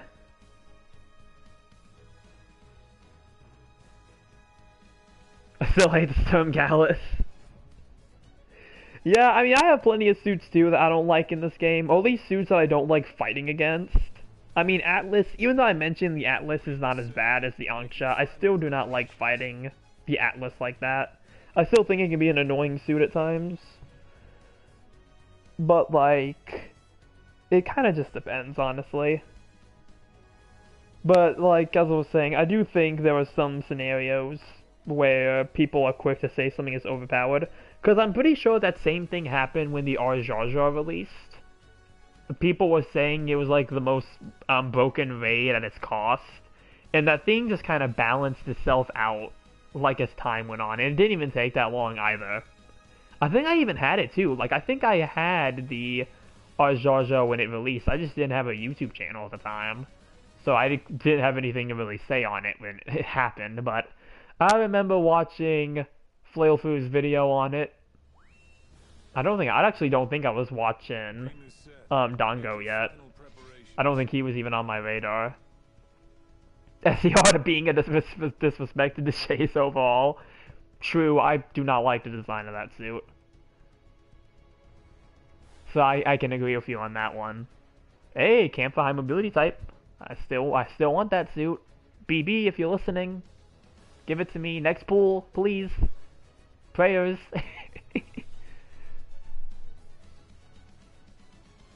Agu Guy. Agu Guy is annoying. I won't lie.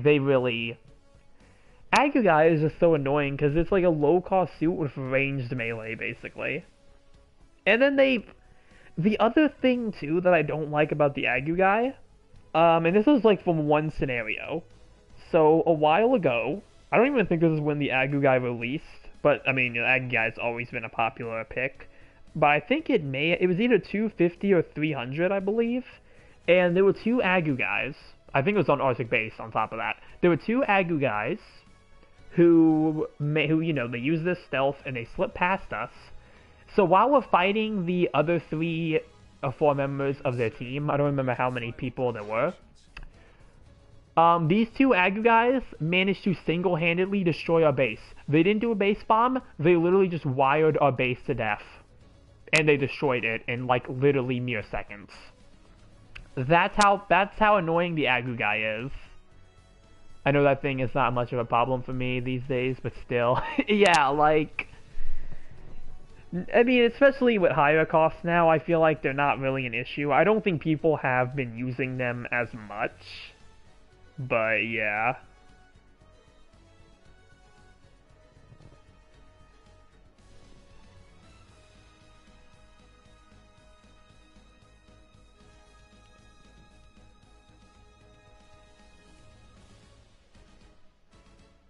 No, as in bologna sandwich.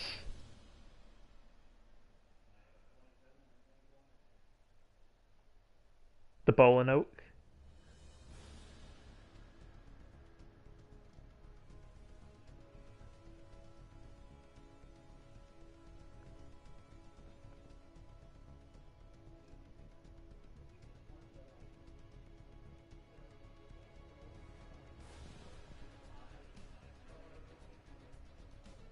The green recon suit?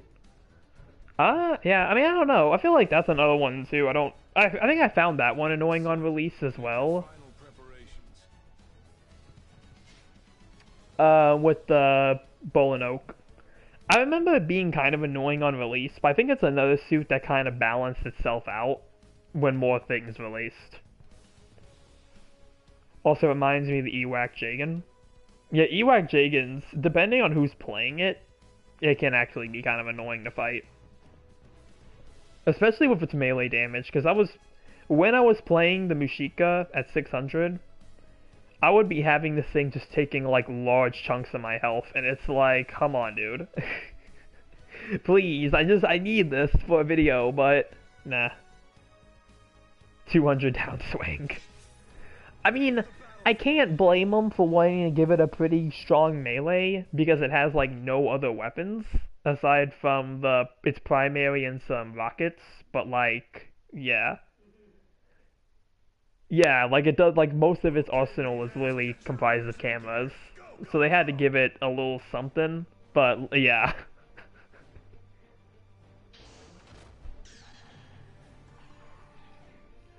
Alright, another match in the 550 cost Zissa.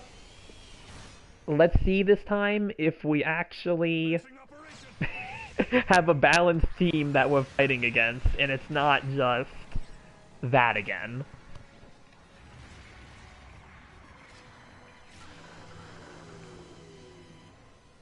Beacon overtaken.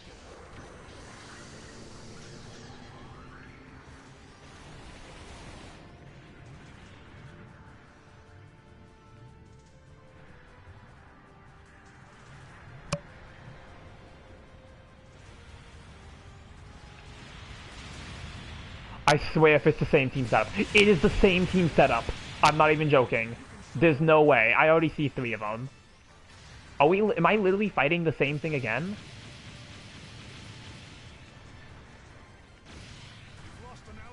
I swear it's the same exact team. Well, actually, no, I don't think one of them is that. Oh, thank goodness, there's a Roswell.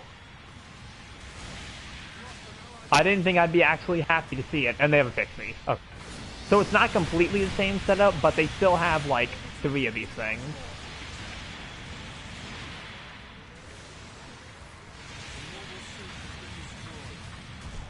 God, why? Why? Make an actual team, please. Like, actually comprise... Please, actually comprise a real team. Long-range supporting fire is a go. I guess this is what happens when everyone moves to go play 600. Because, like, what the heck? What is actually going on here? The enemy's captured a beacon.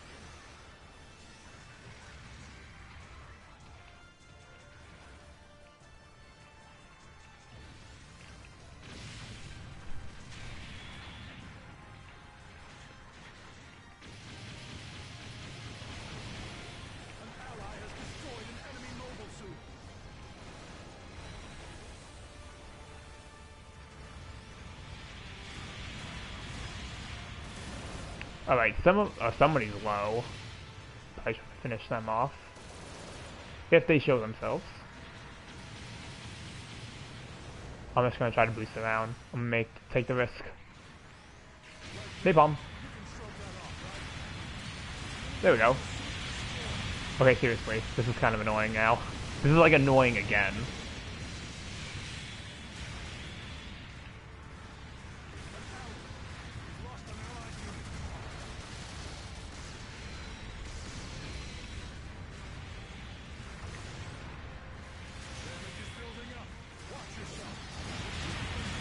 Can I please just get a downswing in? I don't even care if it lands.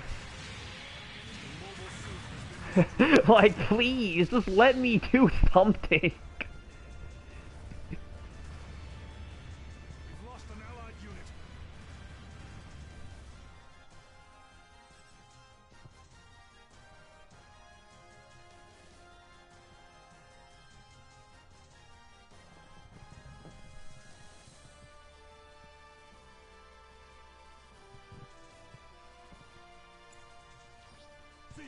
Oh, somebody's trying to take a point.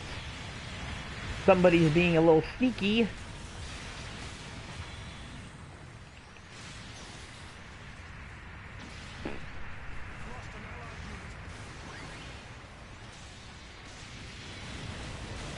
But I got my counter here.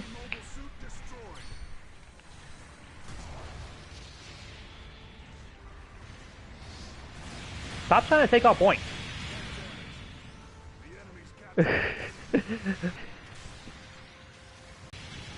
That was interesting. And here's the pixie. Coming to ruin my day.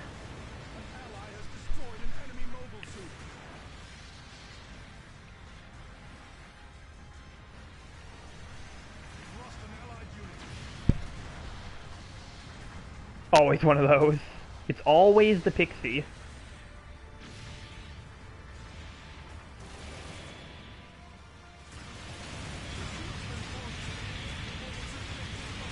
I finished you off myself! Oh, I got him. I'm surprised that actually worked.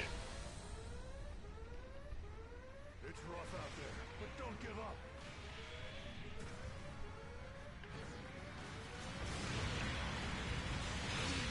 Surprise downswing. Proof I don't need to be a stealth suit. I can stand pixies now since it's just, will someone won't through off already?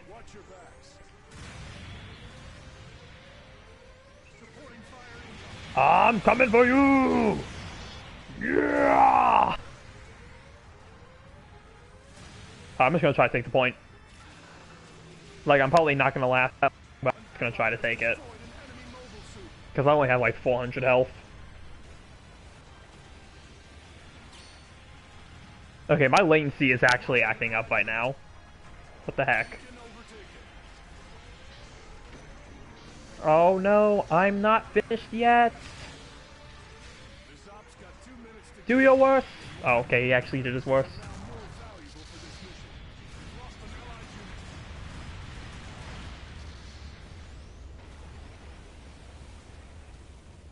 We've lost an allied unit.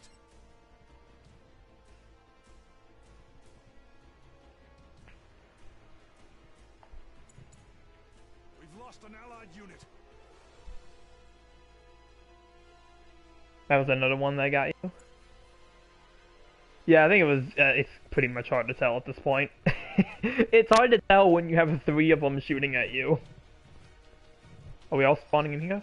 I guess that's the plan.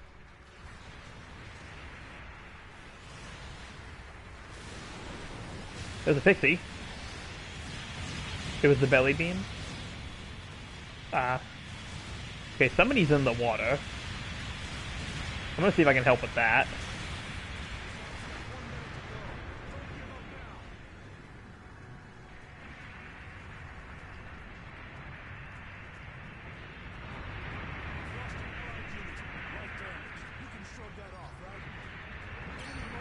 There we go.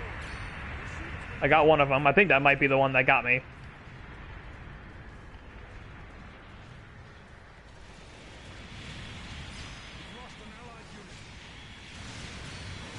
Alright, got him with chest beam.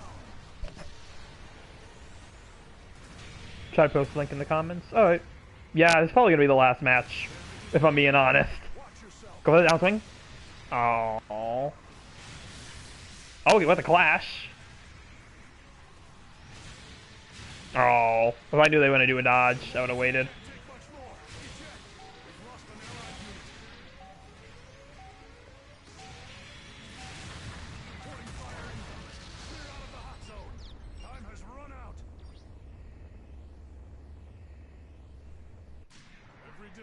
Links do be kind of iffy when I try to show them, and it seems to never get to me.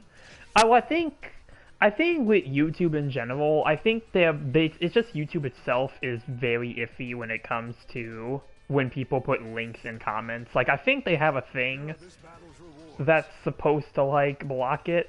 So usually the way that I have to go about that, if anybody does that, is that usually I have to set it to the newest comments. And then I'll be able to see them, because when it blocks comments like that, it doesn't even really notify me that I get them. Like, it's very, yeah, it's weird. It's like the same issue with, like, how, like, YouTube will just block certain words, and, like, you just don't see the comment at all. Oh, there you are. I've been waiting for you.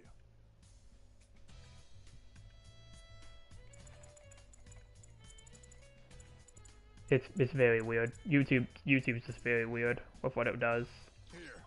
I mean, probably the best way I think to do it would be, like, maybe make a comment before it saying that you'll be sharing a link, and then, you know, do a follow-up comment that actually has it. So that way, you know, we just do a new, just put it to newer messages and it'll show up.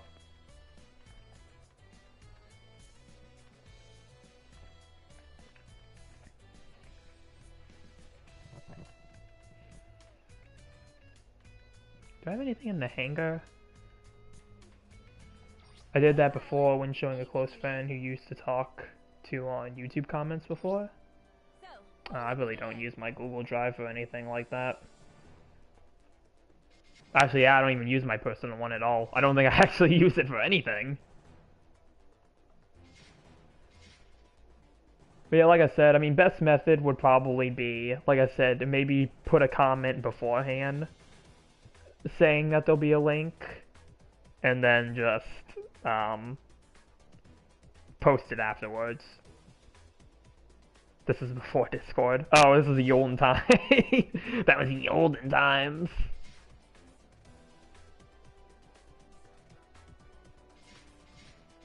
Yeah, I think I still got a few more time. I've got some days before I need to worry about these, because I'm trying to make as much use out of my platinum as I can.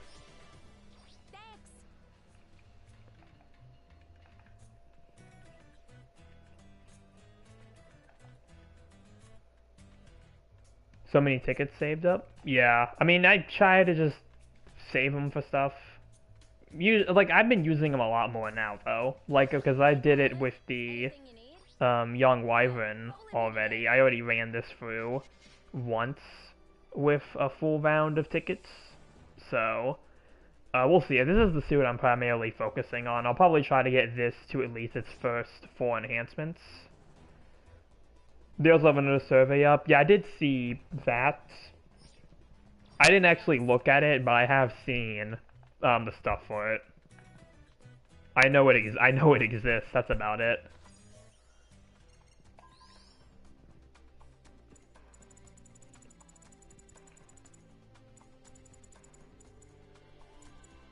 Yeah, I mean, I think, what is it just supposed to be like your input on just what the current state of GBO2? Is that what that thing is just for? They still haven't shared the results of the last survey. I guess they still feel like needing more. Yeah, I mean, like I said, I don't know what's actually in it, like what it entails. I think I only ever filled out one of their things, and it was for like the pick your mobile suit style survey, when they were like doing the special drops. I think that's the only time I've actually ever done it.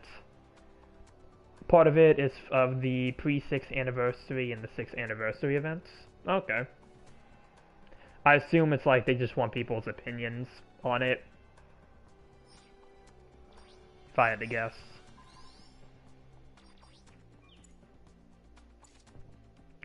About other things, about the other than UC suits outed into the game. Alright. It sounds pretty basic right there. Some basic information.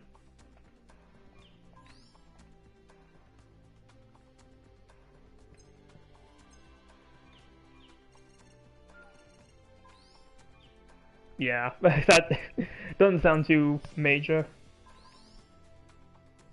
They're still asking about AU suits additions. I mean, that's not surprising. I mean, I don't know, like, I feel like they haven't really shown any other sign that they're trying to really pursue that, because, I mean, they've only given us the freedom for PC, so... maybe they're trying to push it for console as well, because I assume they most likely reuse the models to really make sure. I mean, yeah, maybe they're thinking people warmed up to it, I don't know. Like I said, I feel like they really haven't shown signs that they were trying to do that still. Again, only the Freedom Gundam. Like, it's not like we got anything else after that they really tried to experiment with, so... I don't know. It's odd that this is how it comes.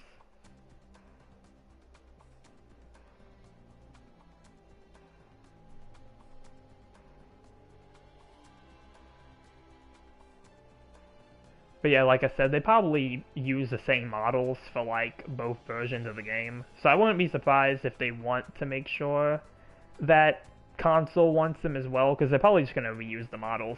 They just probably want to make sure they don't have to make models for just the PC version of the game if they want to add non-UC stuff. So, yeah. Not like I'm going to leave my expectations to it much anymore. Just gonna wait till the day without saying anything. Yeah, I mean, we'll see what they do. I mean, I probably wouldn't even care that much, if I'm being fair. I mean, honestly, the only thing that they would have to do is, like, just go to the GBO2 website and just change that Gundam Battle Operation 2 is a Universal Century focus game. That's it. Straining the plan for the 7th and 8th year with just Universal Century. Well, yeah, because I don't think there's really much else they can do, can they? Like, I think they've added just about everything.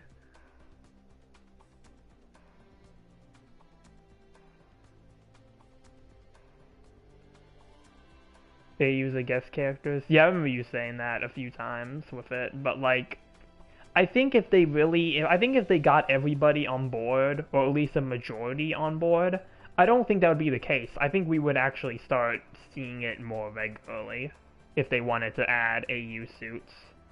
They also ask how much do you want to see it. Yeah, so it just very well depends on what people want.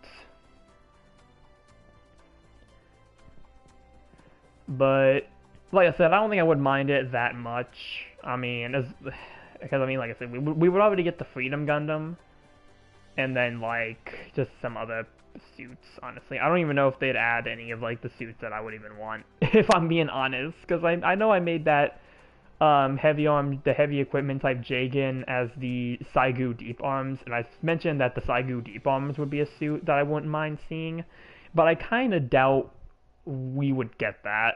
Like, for some reason, I'm just like, I don't think they would add that. Oh, getting the Gelgook Menace would be kind of cool. Like, that would actually be a really cool one to get, but, yeah, like, at the end of the day, I don't think it would really bother me that much. Like I said, all they'd have to do is just go to the website and just switch it to saying, oh, this game is not just UC focused anymore.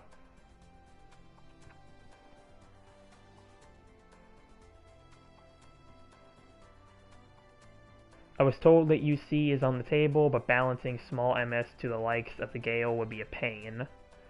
Well, I mean, to be fair, we have the Thunderbolt ad guys. We have the Thunderbolt ad guys in the Lodo, but I mean, yeah, I think a lot of those suits in that era do just start getting small. They just start getting so small. I mean, it could always be a possibility. I mean, that could be the route that they could potentially go. I mean, they have plenty of time to think about it. So, I mean, if they do want to go that route, I don't see much of an issue with it. Because, I mean, I think there are some cool suits from that era that would be neat to get. I'd be very interested in how beam shields would work. Like, I can actually imagine the beam shield maybe being... Like, you know, it works like a normal shield at first where it has HP, but once it gets destroyed, instead of getting destroyed, maybe it comes back after a set period. Like, it goes in an overheat state. I think that'd be a pretty neat way of doing it. So it's like... I feel like just the thing is, you wouldn't get your speed increase, like when your shield gets destroyed normally on ground maps. I don't think you'd get the increase in speed. I think that would be like the trade-off for it, but like, I think it'd be a pretty cool concept to like have a beam shield in this game. With like the, I know at F91, I know that was a very popular thing with the mobile suits. So that I wouldn't mind seeing for that concept, but it's really just how they go about applying it. It's primarily UC on the long run, just said it has a couple of AUs as guest characters. Well, I mean, yeah, but that's, like I said, they really haven't shown any plans of trying to do that. So, but like I said, we'll see if they decide to add it. I mean, I feel like the only way I feel like we'd get that, at least on consoles, is if they actually do end up adding the freedom, but we're still kind of waiting on that one, so we'll see what they do. I mean, like I said, I wouldn't mind it that much. Like most things, I'm pretty sure it would just kind of grow on me if they added just non-UC stuff. So yeah, what will be for most likely the last year of GBO2 or so. Yeah, like I do feel like there's been a bunch of stuff just happening with this game that really does make me feel like we might be nearing the end. Because, like, I was surprised that we got the Zissa sleeve type so soon. Like, because I feel like that suit has not been out too long, from my memory, for a clan suit. And the fact that we're getting this, we're getting the Hobby Hyzak for free, like, we're getting all of this stuff like almost handed to us. You know, it'll be in limited missions and stuff, but like we're getting a lot of this stuff just kind of handed to us. Adding freedom all the way up to 700 already closes some doors for later CE.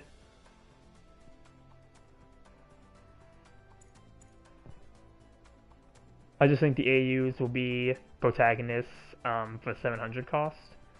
Yeah, they probably would, which is why I'm saying they would not add the suits that I like from the AU timelines. Like I said, we wouldn't see Saigu deep arms, so yeah.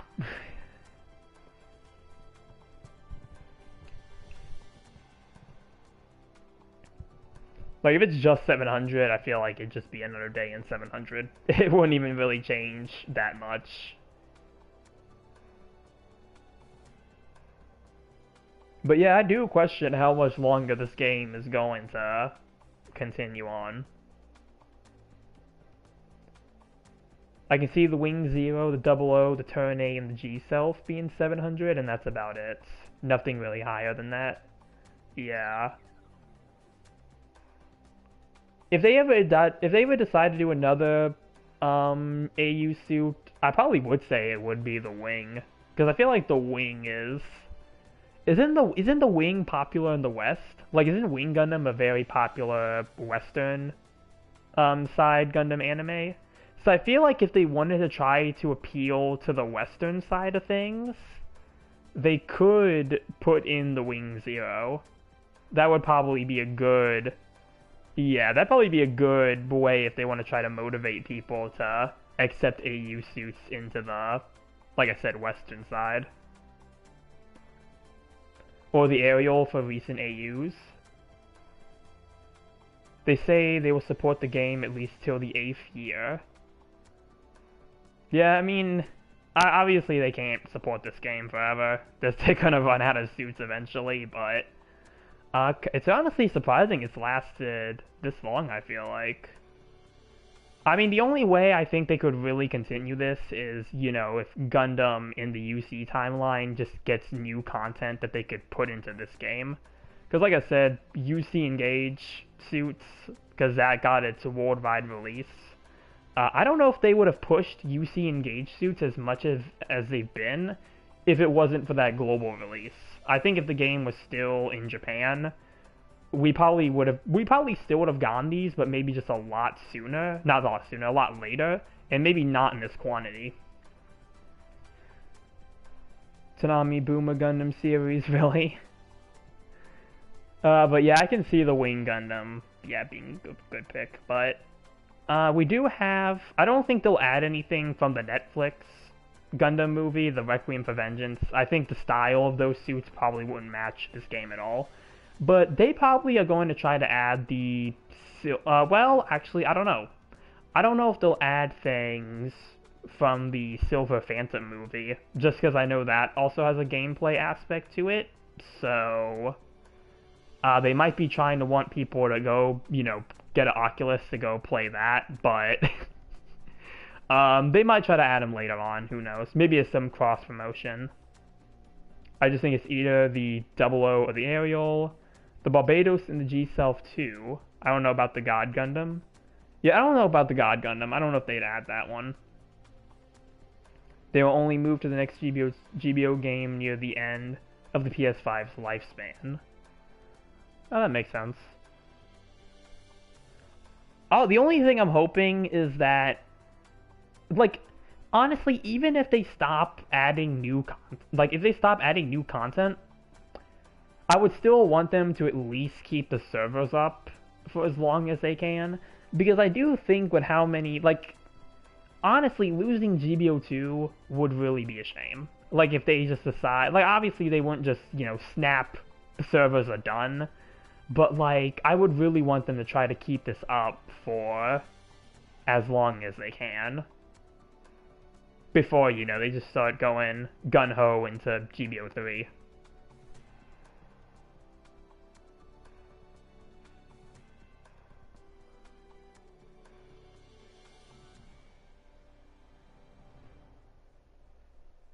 I just sort of thought of it being gone once they're done. I know, didn't the first Gundam Battle Operation, didn't it have some time before they decided to shut it down? Because I know Flail Foods, when I was watching through his old Gundam Battle Operation 1 videos, I remember he had a few that I think were kind of dedicated to that. Like, I think one of them was in the Zaku Marine type, and I think it was the last video he had gotten before the servers went down and you couldn't play it anymore. If there was that possibility of keeping it going even after it being done. Yeah, I mean, I think they should try to do that. I mean, I don't know if they will, because at that point the game is probably not going to generate money. So, because, you know, people aren't going to be buying tokens if there isn't anything new. So they're probably not, I don't think they would keep it up. Because maybe even at that point, too, they probably would start making plans for the next Gundam Battle Operation game, so I don't know, but if they're really going to keep this game till 8 years, I mean, that gives us 2 more years to really, you know, see what happens. It could just be done and made in a way to make people just dump more into it. Yeah, limited time, not even limited time, for the rest of the time, literally every banner comes back. And you can just spin for the suits you don't have. Banners of this and that, yeah. I mean, I wouldn't even mind if they feel the need to take a break. Like, if they really want to take, like, a month to just not add anything, and maybe just have some special banners that people can do to catch up on older suits, I mean, I wouldn't mind that either. Like, I like having a suit every week, but, like, if they really just need to start spacing things out, I mean, I wouldn't mind that either.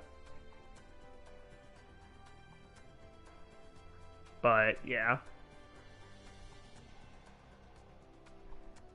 In, like, every generous amount of stuff that is, like, this and that, yeah. I mean, like I mentioned earlier, they have been giving us a lot of stuff, like a lot of these mobile suits now, so yeah. Really hard to say what they're going to do. But, you know, I'll probably be keeping up with it as always. Yeah, I really don't have any plans on switching from anything other than GBO2 anytime soon, because I still love playing this game. Like, this really is one of my favorite games, despite the struggles that it occasionally brings me. But, nah, I still love it either way. So, you know, I'll still be playing it, keeping up with it, all that jazz, seeing what they do.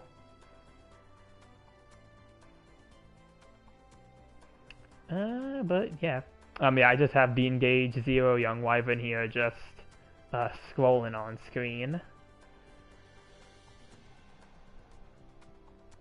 Which, yeah, again, the Play 2 colors. The red looks really nice on this suit. I'm surprised I haven't tried to do red with this any other time, but yeah. They promised all things will eventually be available without the need of tokens, so there will be a time when new suits stop adding.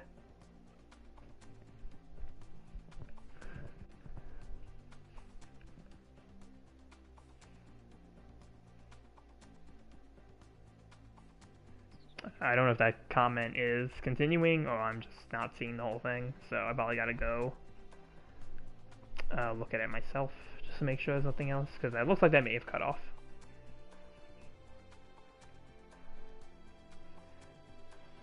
But they will keep it up for a while. Okay.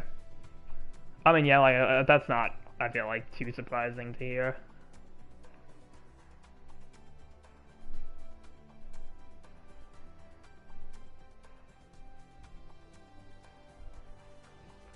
But yeah, we'll see. Yeah, that's good to hear. Yeah. I mean, at least they have. I mean, it's just like the other thing too about a GBO3. I just really do not know how. I mean, the only way I feel like you're really gonna get GBO3 is if again you close GBO2 and people have to move to the new game. But it's like GBO2 just has so much stuff. Thank you about letting us know that. Yeah, thank you, Voorhees, for letting us in on the information there. And everything else before, too, with the Nightingale stuff. That's all. Like I said earlier, I wish that's information that they would have more widely available to us, or easier to find. I mean, maybe they just have more of that on their Twitter accounts and whatnot. But, I mean, I don't use Twitter, I'm sorry, X, but... I don't use that, so I don't see anything that they really put on there. Only occasionally do I catch wind of that stuff, so... Yeah, I really, like, there's probably people who... It's still Twitter. Yeah. But yeah, like, I don't use it. I only occasionally find out about some things from there. So... yeah. I'm sure people who probably keep up with their other accounts for GBO2 are probably more on the fill-in than I know anything about, but... yeah. It's... But, like, yeah, like, it's just, like, there's so much stuff with... there's so much stuff that's already in this game that I feel like it'd be a waste to just throw it away and move on to the next, like, GBO3. Because it's just, like... Like, I know this isn't gonna be really a me problem, because I've only bought one token pack in this game, and it was for the Engage Zero. But for, like, the people who, like, spend, like, lots of money in these types of games, and even then I feel it too, because I put a lot of effort into, you know, getting tokens and, like, all that, trying to save up everything, you know, doing the limited missions and getting these suits, earning this stuff, and it's like, how do you just move on to the next thing when it's like I put so much effort into this thing? Like, how do I go to B when I'm still, you know, over here with A, unless you just cross A out entirely? That's how I was sort of fearing it. It's just, yeah, it's like, yeah. It's like you just expect to just throw it out as it don't matter anymore. I kind of, like, I don't, like I said, I don't think that's what they would do. I mean, again, from what Voorhees told us already, and, like, from things I've seen with the original Gundam Out of Operation, I mean, even with games in general, I feel like, well, I don't know, unless you're the next Call of Duty, I guess, but usually I feel like you don't want to necessarily push everybody out instantly. Like, I feel like you do want to give some time. Because I feel like when I used to play Plants vs. Zombies Garden Warfare 2, there was like the time. Actually, I think when I got that game, I think it already really wasn't getting new content anymore. Like, I think it was already at the end of its lifespan because I got it for free, and it was like, well, the game stayed up for a while, and then Battle for Neighborville came out, and I mean that's its own situation because that game flopped entirely. Yeah, I feel like there's an issue when you can't find anybody in a server for the new game, but I can go to the old game and I can still find full servers, but again, that's its own can of worms. Yeah, I won't mind getting all of what I did not get after the game's support. Yeah, like if they give us a period to get all the stuff we're missing, I think that'd be really good. But it's just like, if I move to Gundam Battle Operation 3, will I have to redo all of that progress? And I mean, the answer will probably likely be yes. They probably will expect us to start progressing again. But I don't know, like that just feels boring. That just feels boring. Why do I want to start from ground zero to, again, get all this stuff that I actually work to get? Because like I said, I don't buy token packs, I play the game every day to get tokens from the dailies and, you know, do pulls. So it's like, because I know with the first Gundam Battle Operation, there wasn't that many suits. Like, it was only just some 1-year war stuff.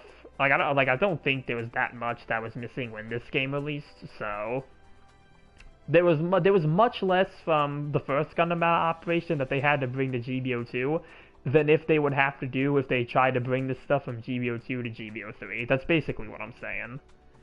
If the Turn 8 shows up, I won't mind it, which is crazy for me in particular to say, since I was never a fan of it until I became okay with it now. Yeah, it happens. Sometimes designs just kind of grow on you. I've had that happen a few times. This is also why they want to push AU to Sten. Yeah, like, I think that's kind of their game plan. I think they want to bring that stuff in, because I think that's, like, partially why I think they did that for the PC as well. Like, why Freedom was only PC, aside from the survey they did, I think they were trying to bring people to the PC scene, but I don't think that really worked out in their favor, because yeah, I've gone and read the reviews on Steam for PC, and that game is still not doing too hot, so yeah. Z made me question mobile suit designs in general, since it's like hard for me to say, is this really UC, or later early UC? Yeah, I mean, I think it's just the style evolution, but yeah, it's just complicating.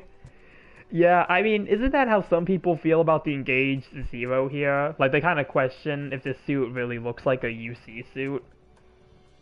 Because I feel like that's, like, this suit as well, I feel like, even in the base Engaged Zero, not this one, but, like, the base one, I feel like that's something people had questioned as well. But I feel like it's just really the style, because it's stuck in between. But it's like, if you look at the designs from Moon Gundam, like, realize, like, how distinct the Moon Gundam aesthetic is. Like, honestly, the aesthetics in general. Like, I mean, like, you get the GBO1 from Stardust Memory. Stardust Memory has its own unique style for its mobile suits. Unicorn has a lot of very unique styles. You know, you take, like, Char's Counterattack, and again, you have Moon Gundam. Moon Gundam has a lot of detail in their mobile suits. So, like, it really just kind of depends on the style. I do think it does, just the head camera is a bit off-looking. Let me look at it. Let me go to the database. The rest of like is a stylized. Oh, you mean with the? I'm assuming with the Engage Zero. The rest is a stylized GPO1 that had a lot of Xeon people involved. Yeah, like you can clearly see the GPO1 aspects of it, which is why I questioned why some people don't really see the, design there for it being UC. Because I know I've heard a lot of comparisons of it being, like, compared to an Age mobile suit. Which I can kind of see it, but I feel like the only defense people have really bought with that is the shield. But, yeah. Moonsuit Designs is off the person who did a lot of G-Reco and IBO2. Yeah, so it's like when you have someone else doing it. Like, you just have somebody else who's doing the design. I think the guy who actually designed the Engage Zero, because I actually did research onto this, I think the guy who actually designed either the Engage Zero or the Engage Gundam, he may have made both of them, but I think he also did work for Origin as well.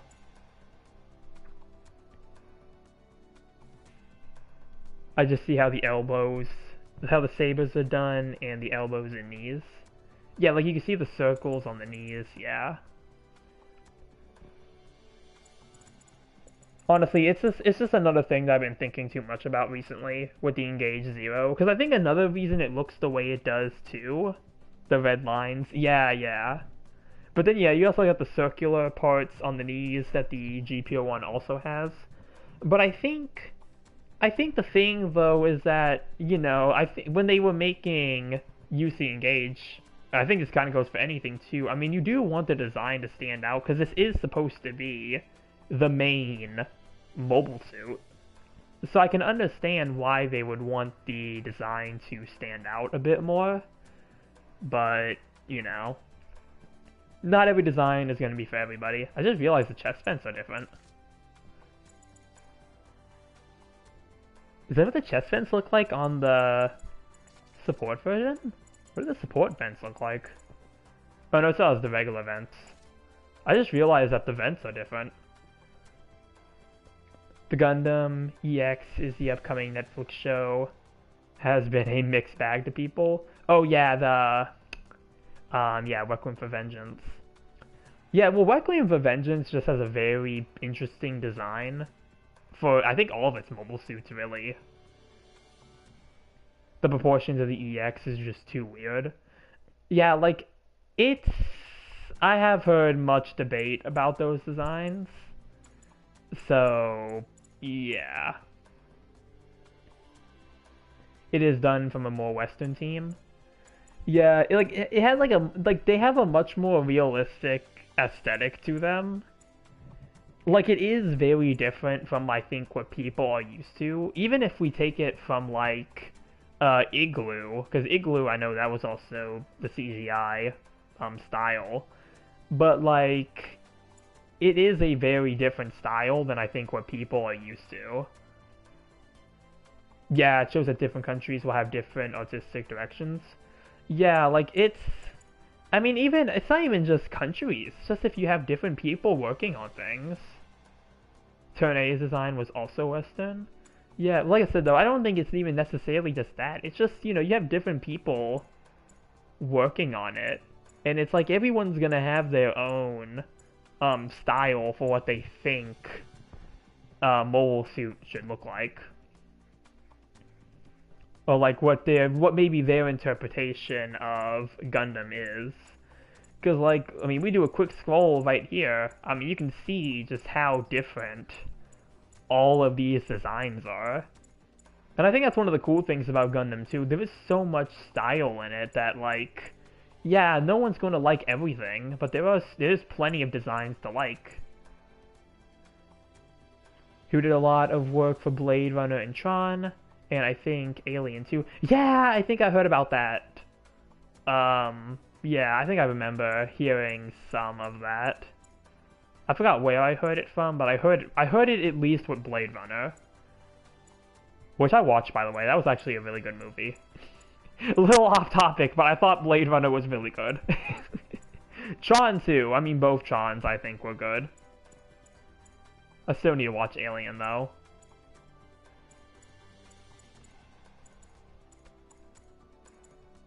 But yeah, I mean, I mean, obviously, just not everything is gonna be for everyone. Like this Potter here, I'm not really too. I like playing to this Potter in this game, but I'm not really too big on its design. That's just one example, but yeah, it's fair that a lot will not like the design anyway. I mean, yeah, it's always fair. I mean, look at my opinion on Mukube's goof. I mean, I've made it clear multiple times that I do not like this design. I've made that clear multiple times that I just am not a big fan of this. But I like the regular goof, so you know, allowed to, since if some think it goes a little too much from the IP, that's how they feel. Yeah.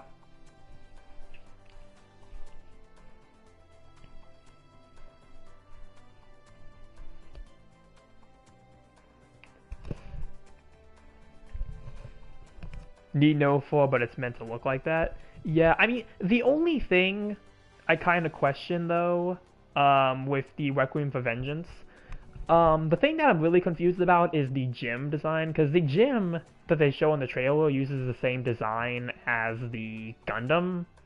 Like, it uses pretty much like 90% the same body shape, so it makes me question if that's a specific variation of a gym, or that's just meant to be an interpretation of a regular gym. I get it, but I still think they could have still be a bit closer. I don't know, G-Self, I felt like was better at it than Turne for looking more like a Gundam.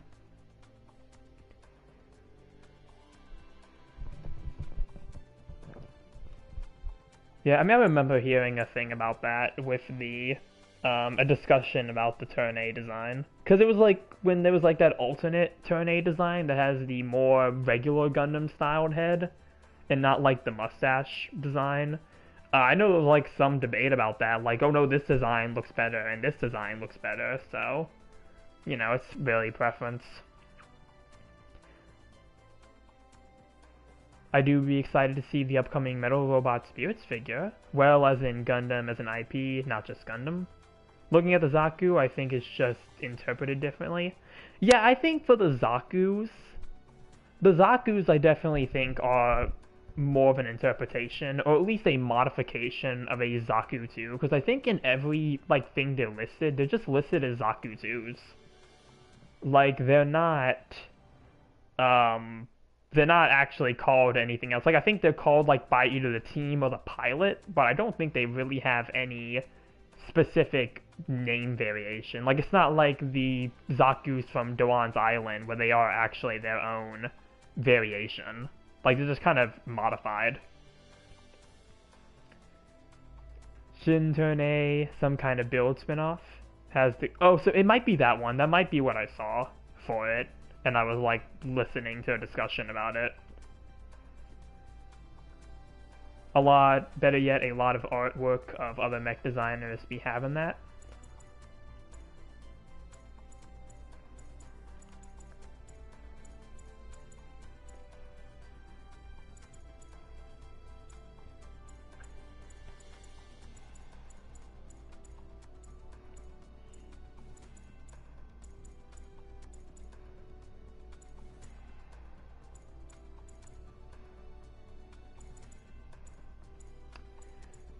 But yeah, very different designs for everything here.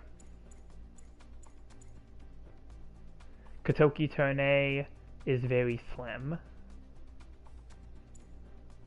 Yeah, that's another thing too, yeah. Because I don't know if this really counts as an example, but like Verka Master Grades, I feel like because those ones have a bit more detail than I think the regular Master Grades tend to get. So I don't know if that's really the best example, but you know, those kind of have some variation to them. And kind of Arc 78 in some ways. Isn't the Kotoki design, isn't that the, didn't Kotoki do the, if Kotoki's a person, I might be, I'm confusing it with someone or something else. Was Kotoki the one who did the Stardust Memory designs?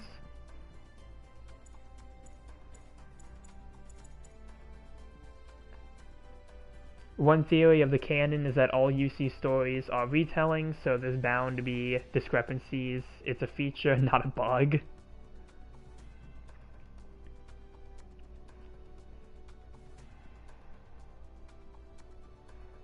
Okawara turn A be Gundam face, but very bulky. Yeah, Voorhees, that'd be actually a very interesting theory there. If it's like, yeah, all the UC stories are retellings.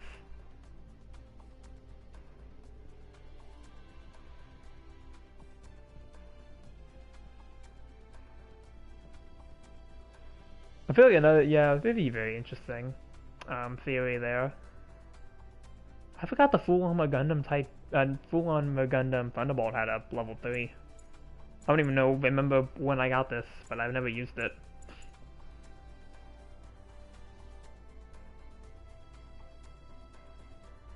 Kato did the Sentinel suits and 0083. Yeah, so Victory Gundam. Yeah, without those designs, because I remember seeing their interpretation of the RX-78-2 and how it uses more Jim Kai styled parts, and I think what with the Verka Master Grade for the RX-72, I think it uses that design. With again those Jim Kai style parts. Unicorn suits along with the RX-0 themselves. The Endless Waltz Wing 0.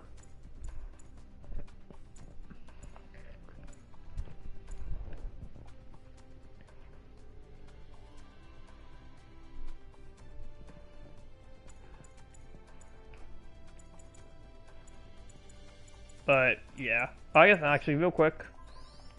I mean, I doubt I'm doubting that anybody hasn't seen this already, but just because we're here. Where is it? Just so I can show it. There's the Hobby Hyzak. Yep, Hobby Hyzak. Do a little quick rotation of this suit here. I haven't played it yet, so I don't know how good it is in the current state of GBO2, but yeah, I'll make sure to try it as soon as I can. Stoke did like a lot of designs since the early 90s.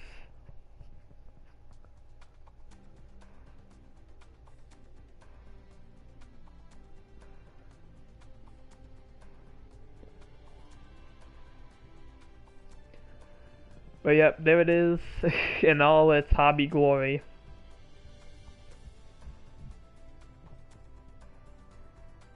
Yeah. Just thought I'd show that off real quick, but yeah, I'm gonna switch back to the Engage Zero Yonghwavin here, but yeah. Yeah, I mean, we'll see what they do with really anything with the future of Gundam. Because I'm very interested in how both of the movies are going to go. Both the Requiem for Vengeance and the Silver Phantom. Yeah, I don't know how well the VR one is going to do, because I think I've heard like a lot of people's complaints is that it's not on PC where there's more VR options, it's only on Oculus. So I don't know if that's going to hinder how many people get to experience that, but Requiem for Vengeance, I mean, that's on Netflix, and, you know, I'm sure a decent amount of people probably still use Netflix, maybe, not really sure, didn't do a number count or anything, but I'm sure there'll be quite a bit to talk about when those eventually come out. I mean, Requiem for Vengeance literally has a Fortnite crossover event, so still think a lot do. Yeah, I mean, I'm pretty sure it's still a primary streaming service, but yeah, I mean, I know Fortnite, I think, had a crossover event with it, which, okay. I mean, it really wasn't that unexpected, but whatever. Yeah, I mean, I haven't played Fortnite in literally forever, so, yeah. Oh, yeah. Yeah, I think it was like I only guess it happened anyway. Yeah, but I think from what I heard from a Kakarot video, it was like I guess depending like I guess it's your Federation and Xeon, and whoever gets the most. I guess they have to reach a certain score, and if you get that score, you get to call in the mobile suit of your side. So it sounds very interesting. Yeah. FNAF gets into Dead by Daylight. I've heard about that. I've heard about that. Isn't it supposed to be for like a year though that it's supposed to be coming? Like I think they announced it, but we're like nowhere near it's getting released. People will probably just capture the VR footage and put them up somewhere. They probably will. I mean that wouldn't be too surprising if, even if it's just like clips and whatnot. I'm sure people will probably try to have something for it. I wouldn't be too surprised about that.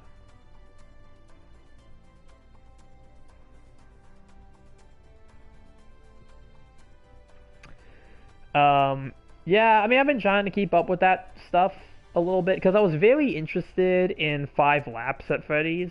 Like, I was going to try it, which I mean, it's free. It's a free demo anyway. I could if I wanted to, but I've heard it has a lot of bugs, so I might wait for them to fix all that first. Other thing where people expected Fortnite, but nah, we get something better. Oh darn, we don't get to see Freddy Fazbear hit the gritty. This is truly the Dark Ages. This is truly a dark day in humanity. Better tell Shara to get the asteroid over here. This is unacceptable. But yeah, I mean, Five Nights at Freddy's in Dead by Daylight. I'm surprised that hasn't happened a lot sooner. But I mean, it's still cool that we're getting a confirmation for it. That we'll see after. Yeah, I feel like it'll likely be Springtrap. I feel like there's no doubt about that. I mean, somebody online already made a concept for how Springtrap would be, so I feel like it'd be likely to be Springtrap. Star Wars Battlefront format could be quite good for a Gundam game. Yeah, that'd actually be pretty interesting with like maybe a class-based system. Because like you can maybe do the classes as like certain mobile suits. Like you can have like your standard Jims and Zaku's. You can have like a heavier variation. Like you'd have like Zaku cannons and Jim cannons as supports, but yeah.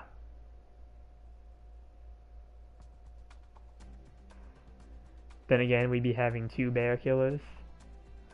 Yeah, I mean, I just feel like in general, Springtrap is probably going to be the more likely option because he actually, like, they can actually give him, like, voice lines and whatnot. I feel like Freddy really doesn't speak. I feel like Springtrap, though, will probably just be better because, again, he'll have, like, voice lines he can do. The devs of the game are known to make another game on the 360 PS3. Yeah, I saw that Naughty Bear. I remember hearing about that one as well. I haven't even seen the actual game. I just kind of remember them talking about it. They bought that back as a skin. Oh yeah. They bought it as a skin. Yeah. I remember hearing about it, but I haven't really been keeping up with. Dead by Daylight since I think that was like the last thing I ever heard. Aside from the FNAF stuff now, but yeah, I mean, it's gonna be interesting. It's gonna be one wild ride.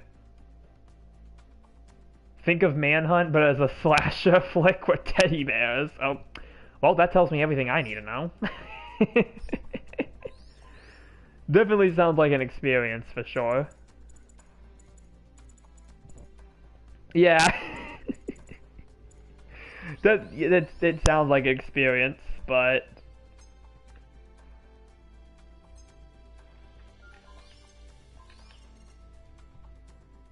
pretty underrated game.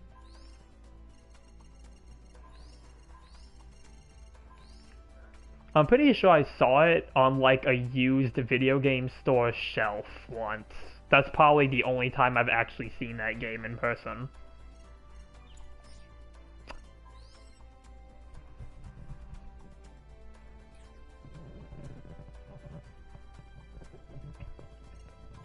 I think both of those games, actually. I don't think I've ever seen a Manhunt physical copy. I've seen it on the PlayStation Store, though.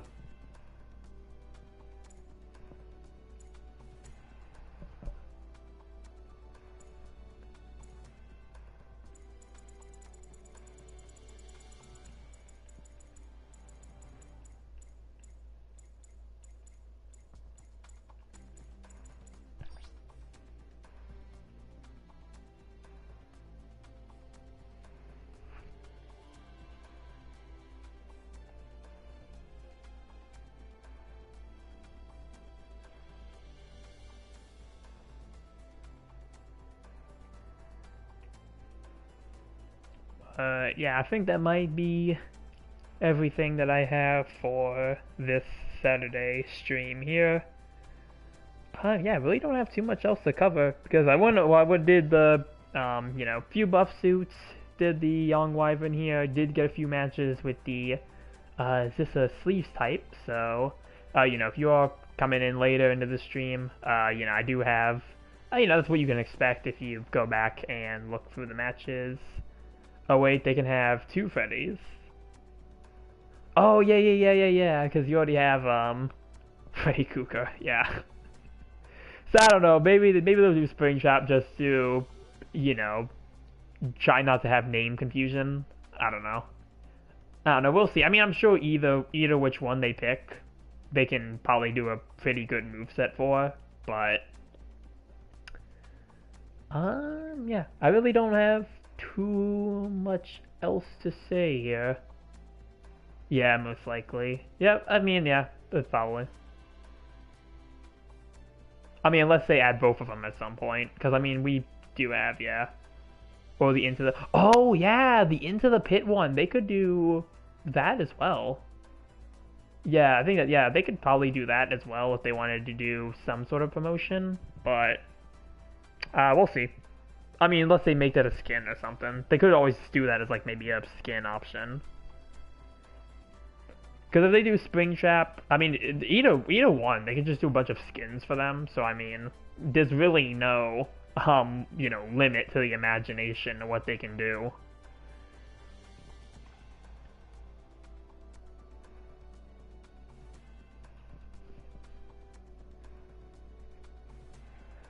But, yeah, I'll be wrapping it up here, so I'll wait for any more, last comments to come through before saying my goodbyes. For the night, as usual, there is going to be a video tomorrow. It is going to be a bit of a longer one, so, stay tuned for that. I think we've had enough for today. Yeah, after fighting 2 teams of nothing but basically raid Testogas, yeah, I think I think we've had enough for the night. But yeah, video will be up tomorrow at its usual time, so keep an eye out for that. And videos will come as they usually on their usual schedule. I don't have any big plans for anything else at the moment. Probably a UC Engage video here and there. I have been meaning to post some more of those, so you might see some of those slip in every now and then, but other than that, yep, still going off the usual schedule. Nothing else I can really say there, so yeah, thank you everybody who dropped by today. I really appreciate it. Goodbye, Willie. And remember to like and subscribe if you did enjoy, and also make sure to share these streams with your friends. If I'm ever streaming and you think you have anybody who might be interested in watching, make sure to share it around. It does help out the channel a lot. One of the things I have been experimenting with is custom matches. Yep, see you, Voorhees. So, yeah, the more people we can get in here to play customs, definitely helps out a lot. But, yep, that's going to be the end of this Saturday stream here. And yeah, I'll see you all in the next one. Later.